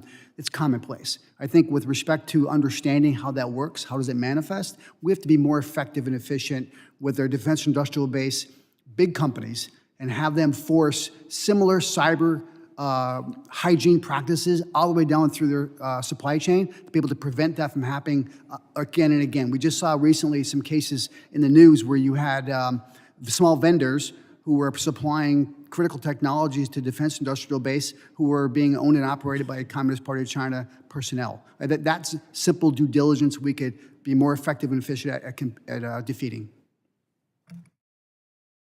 I'll try to get to you, Congressman McKenzie, a couple of things. One is a copy of President Trump's book in 2015 when he laid out the sophistication that he had observed with Chinese companies. They don't always give their real names when they come shopping for things in our country. Secondly, there's a young scholar at SAIS here in town who's just finished a book. I heard the briefing on it. The Chinese often have 5 or 6 layers of institutions, legal entities. It could be in the Bahamas or it could be in Malta. And when they do cyber espionage or when they buy and sell American companies, they can hide behind these 5 or 6 layers. So this young scholar is trying to see how many of these layers can be detected through our own cyber operations. But the issue in he wasn't president then, but the issue in his book, Great Again, was just how sophisticated the Chinese are. From his own, he tells stories of his own efforts to have Trump company products made in China. He doesn't say it, but I think he lost money. He doesn't like that kind of thing. I would just add that sometimes people are the problem. It's pretty concerning that there's a lack of post-employment restrictions on DoD and IC officials. They can go work for Chinese companies and maintain their security clearances after employment. They can lobby on behalf of Chinese companies or companies that have major investments in China. That's totally permissible and allowed today. I'd argue this is probably an opportunity for legislation to come up with post-employment restrictions, a real review on security clearances, and maybe you shouldn't be able to hold a security clearance and then benefit from that security clearance while you represent or advance a Chinese company's interests. And Congressman, I'd just add, if I may, maybe 3 quick things. First, beneficial ownership knowledge is important for law enforcement. There's a Corporate Transparency Act could help us get at their shell companies that are acquiring parts of our defense industrial base. Second, on the cyber side, there's a lot more that we need to hold our companies to do in contracting. And finally, CFIUS is a tool that we need to expand for this purpose, particularly with venture. Great. Well, I want to thank all of the panelists for that information and suggestions that they offered because, again, I've seen this myself in several instances, and I find it very concerning. And so I think that we should be doing more to address this across the entire spectrum of America's economy, but particularly when it comes to the defense industry. So just want to thank all of you again for joining us today and for your responses. I yield back to the chairman. Gentleman yields. Chair recognizes the gentleman from Rhode Island, Mr. Magaziner. Thank you, Chairman McCall and Ranking Member Thompson. Before I begin, I just want to recognize the empty chair on the dais and offer my condolences to the family, the friends, and the constituents of Congressman Turner. Although we were only colleagues here on the committee for a short time, I know that he left a legacy of a lifetime of public service and impact in his home city of Houston, and our thoughts and prayers are with him and his family today. On the topic of today's hearing, the Chinese authoritarian government continues to launch aggressive attacks against the United States, including but not limited to offensive cyber operations targeting critical infrastructure, transnational repression, industrial espionage, and more. The CCP has worked to infiltrate our most sensitive sectors, including the energy grid and our communications networks, creating high-risk vulnerabilities in a time of crisis. These cyber attacks against the United States also include the illegal pursuit and theft of American intellectual property, the theft of trade secrets through industrial espionage, coercion, or joint ventures poses a serious threat to the U.S. economy, erodes our competitiveness, and most importantly, costs Americans jobs. China's theft of our intellectual property has been allowed to undercut American businesses, impacting our workforce and undermining our national defense. The Chinese government also continues to suppress dissent outside of its borders through a range of coercive tactics, including surveillance, harassment, and even violence. The CCP's long arm of repression has real implications for the fundamental freedoms and human rights that we uphold as a nation. Unfortunately, the Trump administration continues to strengthen China by insulting our allies, undermining NATO, launching expensive trade wars against Mexico and Canada and now other American allies, and surrendering the developing world to China by shutting down U.S. aid. Donald Trump and Elon Musk's destructive elimination of U.S. aid is not only creating a series of humanitarian crises, it plays right into the hands of the CCP, driving strategically important countries away from the United States and into the waiting arms of China's Belt and Road Initiative. Similarly, Trump and Musk's shameful cuts to our national security and cybersecurity agencies makes us less safe. They have made reckless personnel cuts and pressured public servants to resign at CISA, the Central Intelligence Agency, the FBI, and the Defense Department. All of these agencies and departments are critical for protecting Americans against CCP aggression, preventing cyber attacks and attacks on our infrastructure, and holding Chinese agents in the United States accountable. Dr. Doshi, can you comment on the importance of American soft power and the importance of maintaining relationships, particularly in the developing world, in this global contest that we have with the CCP, and the dangers that come from repelling those nations away from the United States and into the waiting arms of the Belt and Road Initiative? Well, thank you for the question, Congressman. I'll answer in two respects. First, I'll talk a little bit about, I think, the global south, if you will, and then maybe the rest of our allies and partners. On the global south portion, China has learned from the first trade war. What they're trying to do now is do better in the second potential coming trade war by relying more on exports to developing countries than to the United States and the West. So they're relying more on Latin America, Africa, Southeast Asia, and other parts of the world to import their goods. Now, that's a challenge for us, because if we want to be able to really bring leverage to bear, we don't want them to be able to find market share elsewhere around the world. So how do we stop that? Well, we have to be players in the developing world. We have to either bring aid or tie that aid sometimes to vendors implicitly. We have to make sure that we're active. And it is possible that some of these cuts in some of these places can undermine some of those efforts. Yeah. If I could, just because I don't have a lot of time left, I want to give an example just to illustrate this for my colleagues here and for anyone who is listening. I have a factory in my district that makes a peanut paste called Plumpy Nut. It's used to save the lives of children who are starving. It's a high-protein paste. They received a stop work order from Doge, from Elon Musk. Their contracts were canceled. A month later, finally, as children were dying around the world, their contract was restored, but they still have not been paid yet. They are owed millions of dollars. Meanwhile, we are relying on the developing world for critical minerals, for intelligence gathering, for trade, in competition with China, and we are letting their kids starve because some kid behind a computer screen here in Washington is cutting off life-saving aid, shooting ourselves in the foot, and strengthening our adversary, China. I yield back. Gentleman yields. The chair recognizes the gentleman from Tennessee, Mr. Ogles. Thank you, Mr. Chairman, and just take a moment to offer condolences and thoughts and prayers to the Turner family. Again, briefly, our colleague, but a gentle soul and a kind man, and he will be missed. Mr. Pillsbury, you co-edited the Heritage Foundation's report, Winning the New Cold War, a Plan for Countering China. It notes that there is growing evidence that Beijing is co-opting divisive ESG and DEI initiatives to undermine U.S. competitiveness. What do you believe are the implications of those efforts? Well, they're very scary. If they succeed, we lose our global primacy. We lose all the benefits of being the world leader, and I doubt that we can get it back. Well, you hit on an important point. I think sometimes we get distracted with the media cycle and perhaps what's going on the European continent, which is important, of course. But when we look at the existential threats to the United States and our supremacy globally, whether that's militarily or economically speaking, would it be fair to say, or at least it's my assessment, that China would be the adversary that we should be most concerned about? Your thoughts? Yes, I think so. And the good news I've just learned in the past hour at this hearing is that having lost the election, the Democrats now seem to have a new theme, which I had not heard before.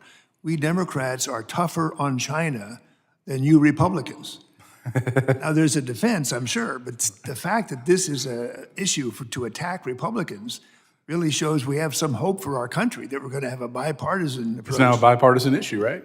Well, I mean, but again, I want to focus on this issue. So, we talked about, you hear about the Belt and Road Initiative on investment in foreign countries and how China is, quite frankly, co-opting governments around the world with their Belt and Road Initiative. And yet some of the foreign aid that is being griped about, that's being cut, is for gender fluidity in some far-flung crap hole country that nobody cares about. And quite frankly, they're offended that we're there. And so as we start to prioritize where we're spending our money, I think we think about homeland security. We think about our lethality. We think about our dominance in the economic and military sectors.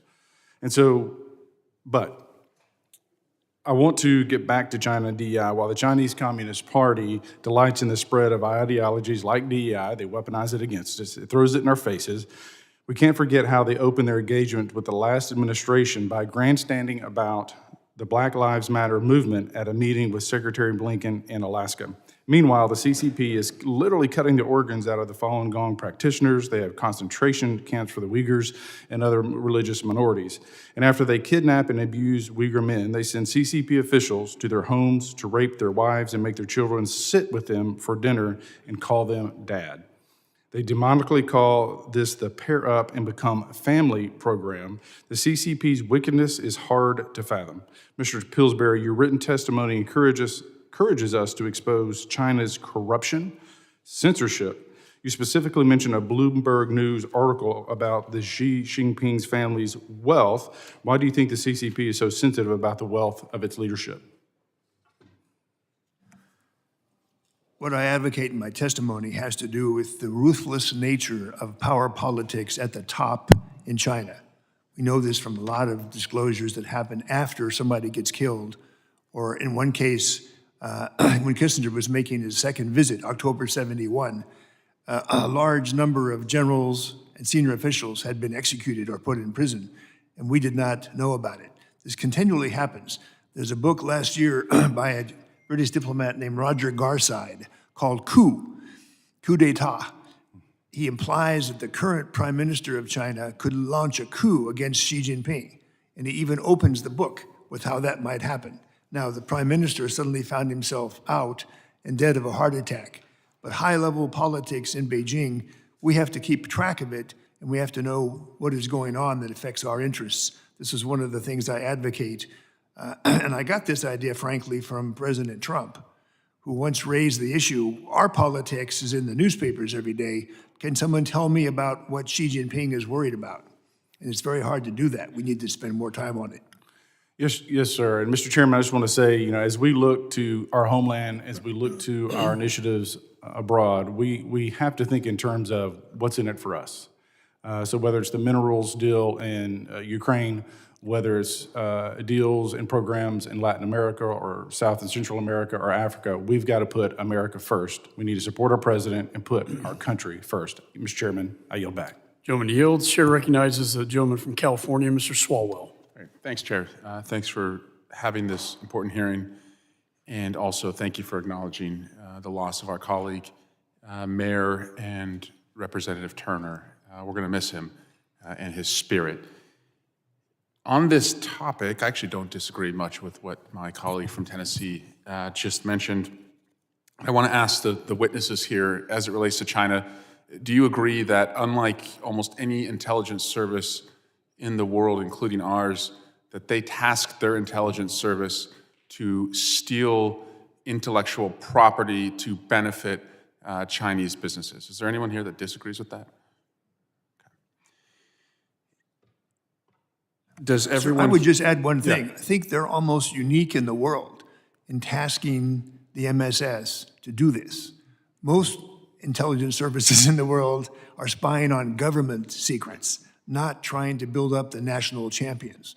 So in many ways, we can tip our hat that the Chinese intelligence service is working for the national champions, unlike the world's other intelligence services.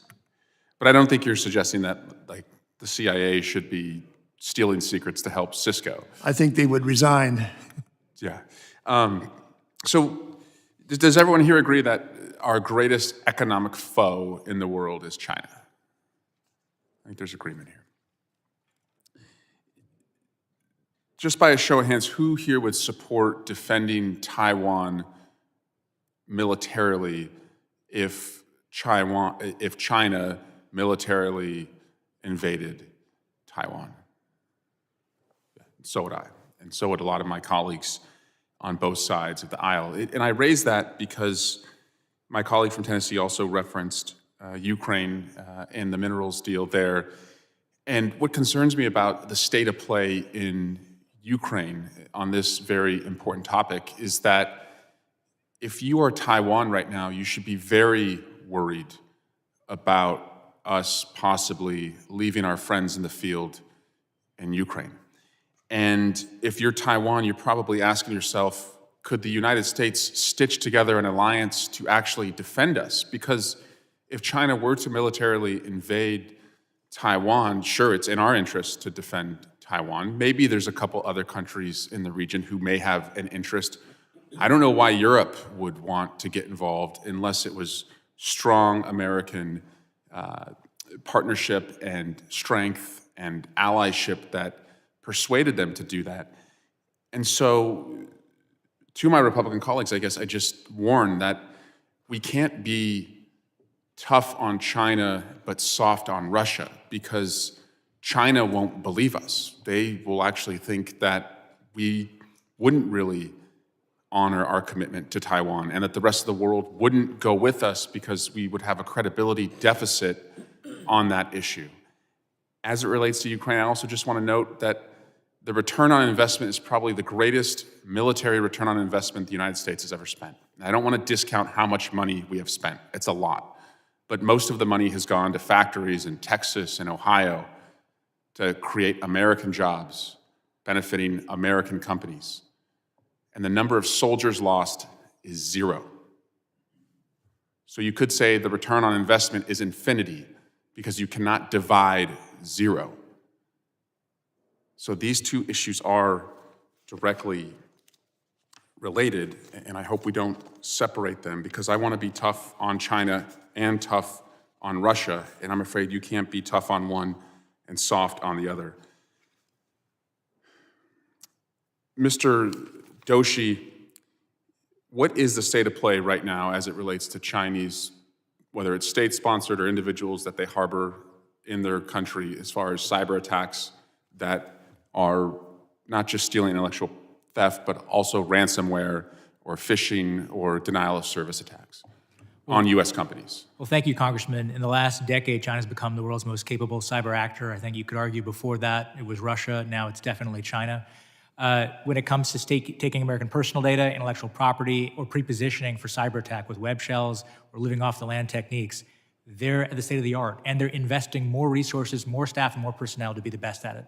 And really quickly, Russia obviously has a lot of independent cyber actors who are just financially benefiting themselves.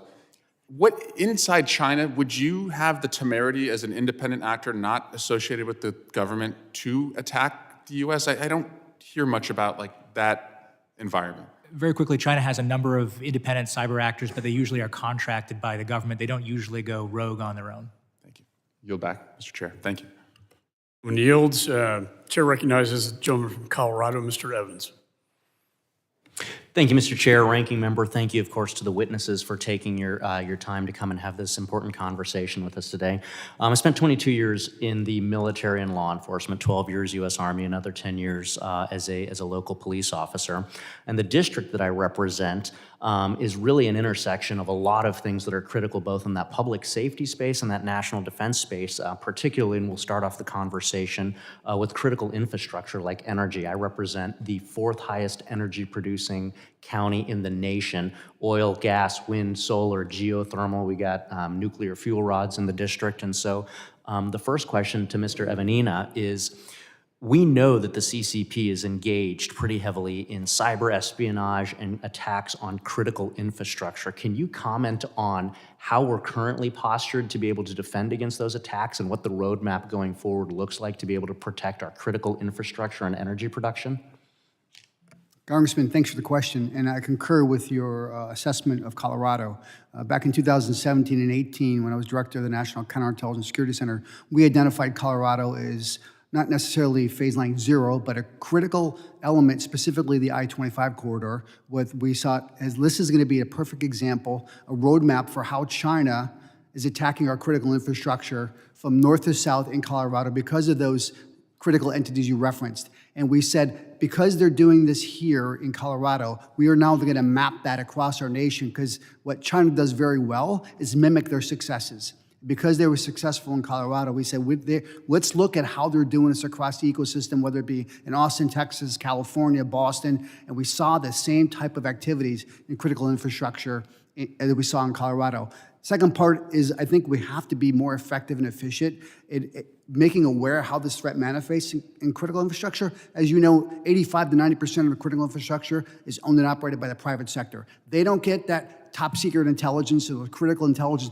We need to be more effective in declassifying and getting known and collected intelligence from the CIA, NSA, and FBI to those people who own the critical infrastructure so they can create and mitigate some of the cyber activities they see in their networks. Thank you for that. And then kind of pivoting off of that topic, still around critical infrastructure, Mr. Singleton, we know that one of the key challenges that's facing us is just the ability to build that critical infrastructure, to have that manufacturing base, and to have those supply chains protected with sources that are not controlled by the Chinese Communist Party. And so again, for my district being very energy heavy, one of the big concerns that we have is if we don't have the energy to actually be able to fuel and provide for American manufacturing and American infrastructure in the United States, well, we know that China does not have anywhere near the environmental regulations that we have, and they're bringing on just an incredible number of coal-fired plants using slave labor and outright terrible methods to be able to fuel their grid. Can you just comment on what we need to be able to do in the United States, particularly in the energy generation space, to make sure that we have sufficient energy to be able to compete with the Chinese Communist Party and their absolute disregard for the environment and how they fuel their grid? No, absolutely. Thank you for the question. I mean, I don't think we can be our own worst enemy here. I think that we've unfortunately taken a number of steps to make it very difficult to even mine or certainly process rare earth materials here in the United States. Until we work through some of those regulations, I would say we're fighting with one hand tied behind our back. Mineral stockpiling may be a solution there, but I think there's a lot of work to be done on Congress to get there. I think ultimately we're going to have to be incentivizing and thinking about select investments in new energy systems and structures and companies to help scale them, and working with partners and allies. I think we've all mentioned here that the Japanese, the Koreans, the Australians, certainly companies here in the United States, all want to work together to build out this safe, secure ecosystem of energy systems and structures. We should be incentivizing that. I think we can lead there. And it's an area where we can actually diffuse some of the costs among our closest allies, where we can actually share some of the sensitive information that goes into those types of systems. In my remaining 30 seconds, just around batteries, we have an incredible reliance on batteries and the battery supply, the battery supply chains. Can you comment on how we can better protect our battery production and storage systems here in the United States?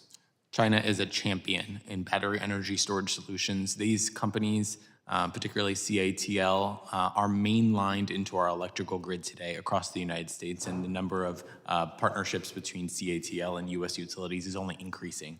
This is insanity, not just because CATL is ostensibly private but responsible to reporting to the Chinese government, but because, as we've talked about today, they serve as vectors into our critical infrastructure and supply chains for cyber attacks and espionage. Thank you. Yield back. Gentleman yields. Chair recognizes the gentleman from New York, Mr. Goldman. Thank you, Mr. Chairman. Again, I'm very glad we are having this hearing. And once again, I note the complete disconnect between this hearing and its purpose and what the Trump administration is doing. Absolutely, we need to address China and do it on all fronts: cyber, economic, military, diplomatic, in all ways. But when the CIA sends an unclassified email to the White House listing names of employees hired over the last 2 years, including a number of China-focused analysts whose identities, of course, are heavily guarded from Chinese hacks, that compromises significantly our ability to conduct intelligence, gather intelligence, and push back against China. Mr. Evanina, I know you were the director of the National Counterintelligence, NCSC, I forget what it's called, but the notion that probationary employees are somehow disposable seems to me at least to fly in the face of how our intelligence community works. Because am I correct that in those early years you often have extensive language training and extensive additional training to prepare you to go out in the field and successfully execute your job? Is that a fair assessment? Yes, Congressman. And, you know, I know Director Burns recently, when he took over at the agency,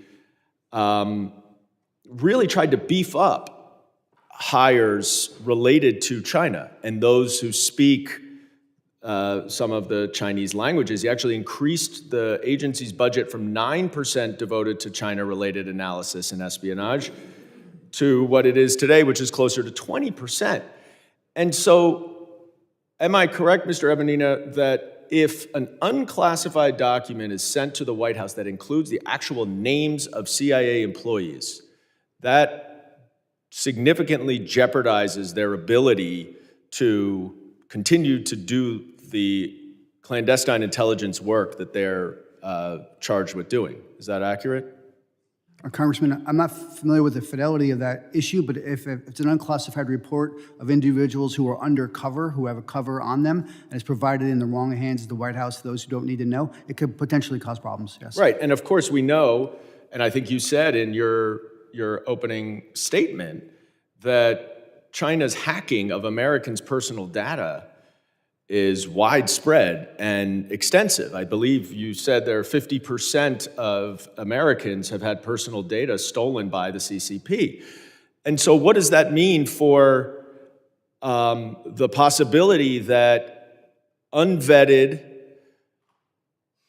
non-government officials can get access to every single American's personal identification information through the Treasury Department of the Social Security Administration and potentially place it on unclassified servers? Does that expose Americans' personal identification information to China's hacking and cyber warfare efforts?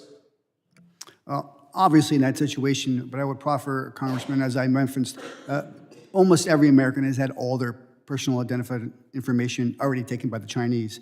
I think the concern you reference is hypothetically if those is merged with individuals who are potentially undercover and matching person A with that data.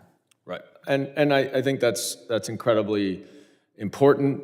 And so the notion that we're having this hearing and talking about beefing up our efforts to address China, to countering threats posed by the CCP, and I want to be clear, when we say China, I mean the CCP, to our national security, and yet what the Trump administration, what Elon Musk are doing is undermining those efforts. In fact, there's reporting even that some of the people who have been fired with security clearances or probationary employees are now being recruited by Russia and China to be agents themselves.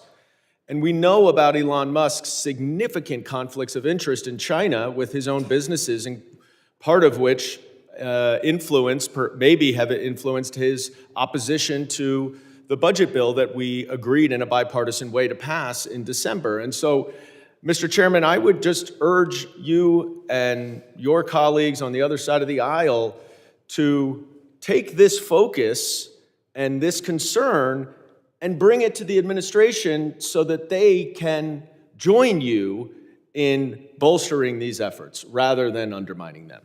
And I yield back. Gentleman yields. That concludes this hearing, and I'd like to enter into the record the closing statement by Chairman Mark Green, who is sick today. We hope he gets better. I just want to give a few closing remarks, but if the ranking member has, Yes. let me recognize the ranking member. Thank you. Let me thank our witnesses for their excellent testimony.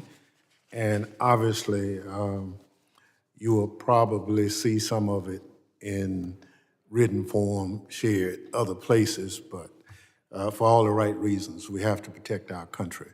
And I don't think there's any real difference on the committee as who the real enemy is. I think there's some question as to how we should protect it, but I'm convinced that we'll do that.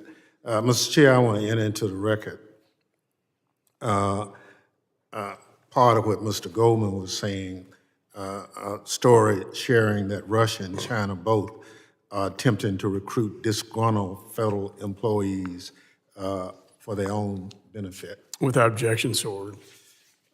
In addition to that, I want to enter into the record the fact that an unclassified email with names of some employees in the Trump administration was sent to the White House. And without objection, so ordered. What we heard today is that China's ambition to shift international order and their capability to do is real. While Acting Chairman Guest recognized that countering threats from the CCP will also take economic and diplomatic investment, the administration's actions run counter to that statement.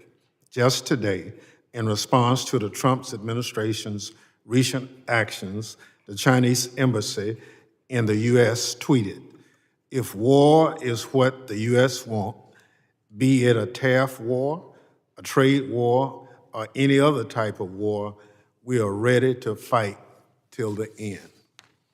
In a war, a nation needs allies and assets. This administration is sidelining our friends, NATO, as well as Ukraine, while appeasing Russia. The administration is cutting the cyber workforce that protects our networks, undermining our intelligence capabilities, and weakening our relations around the world. The administration's approach does not make sense. The administration is leading us into a fight with China with a misguided foreign policy, a misguided trade policy, a misguided cyber policy, a misguided intelligence policy, and a misguided economic policy. Instead, we must maintain our tried and true alliances and posture the U.S. to defend against threats both foreign and domestic. I urge our Republican colleagues to step up and hold the Trump administration accountable. I thank, again, the witnesses for their testimony and yield back.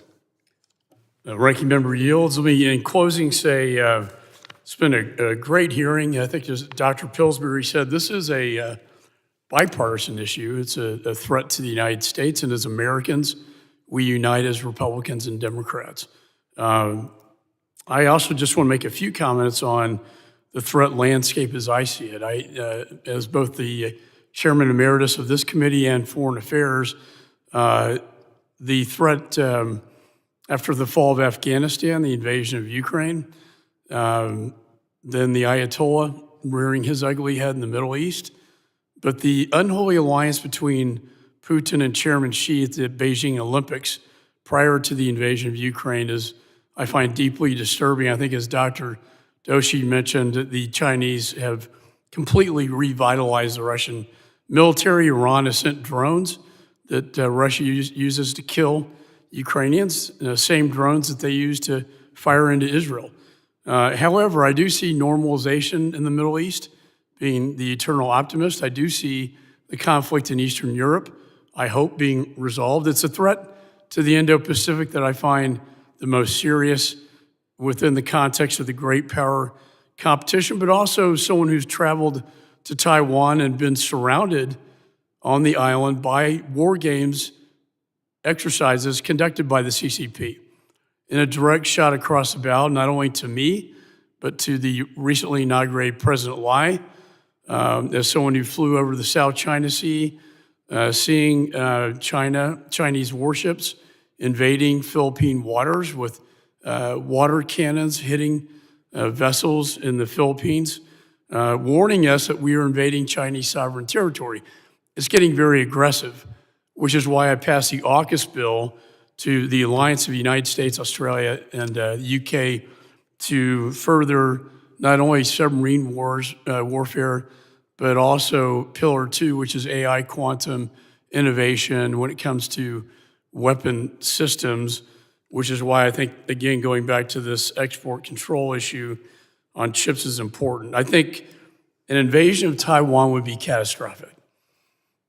Either China would own or break TSMC, which I've traveled to and have seen. You mentioned ASML's machines, very important that they not sell those to China, but the result there is, I was told by TSMC, would be a complete shutdown of 90% of the advanced global manufacturing, which is precisely why I introduced the CHIPS Act. Under the guidance of Mike Pompeo, then Secretary of State under President Trump, so there's no confusion about this program, which was designed to pull supply chain out of Taiwan and invest it in the United States. TSMC just announced a $100 billion investment in the United States, which is a good thing. And we've had $650 billion reinvested for the purpose of manufacturing this critical asset here in the United States. And I want to leave you with two other thoughts that have not come up, and that is, I visited with Merrick Garland, being in the Brotherhood of the DOJ, and talked to him about the China task force being shut down, even though espionage has not. This united front, someone who worked in this area many years ago, concerns me as a 501c3 political arm of the CCP in the United States. And also something that was brought to my attention by Palmer Luckey, who runs Androl, that does a lot of great innovation, like the Ghost Shark, which will be used extensively in the Pacific, talked about our patent system being open to the public and how China, for them, it's a treasure trove of documents that they can look at on a daily basis and steal patents from the United States. Finally, capital flows. You know, I introduced a bill last Congress.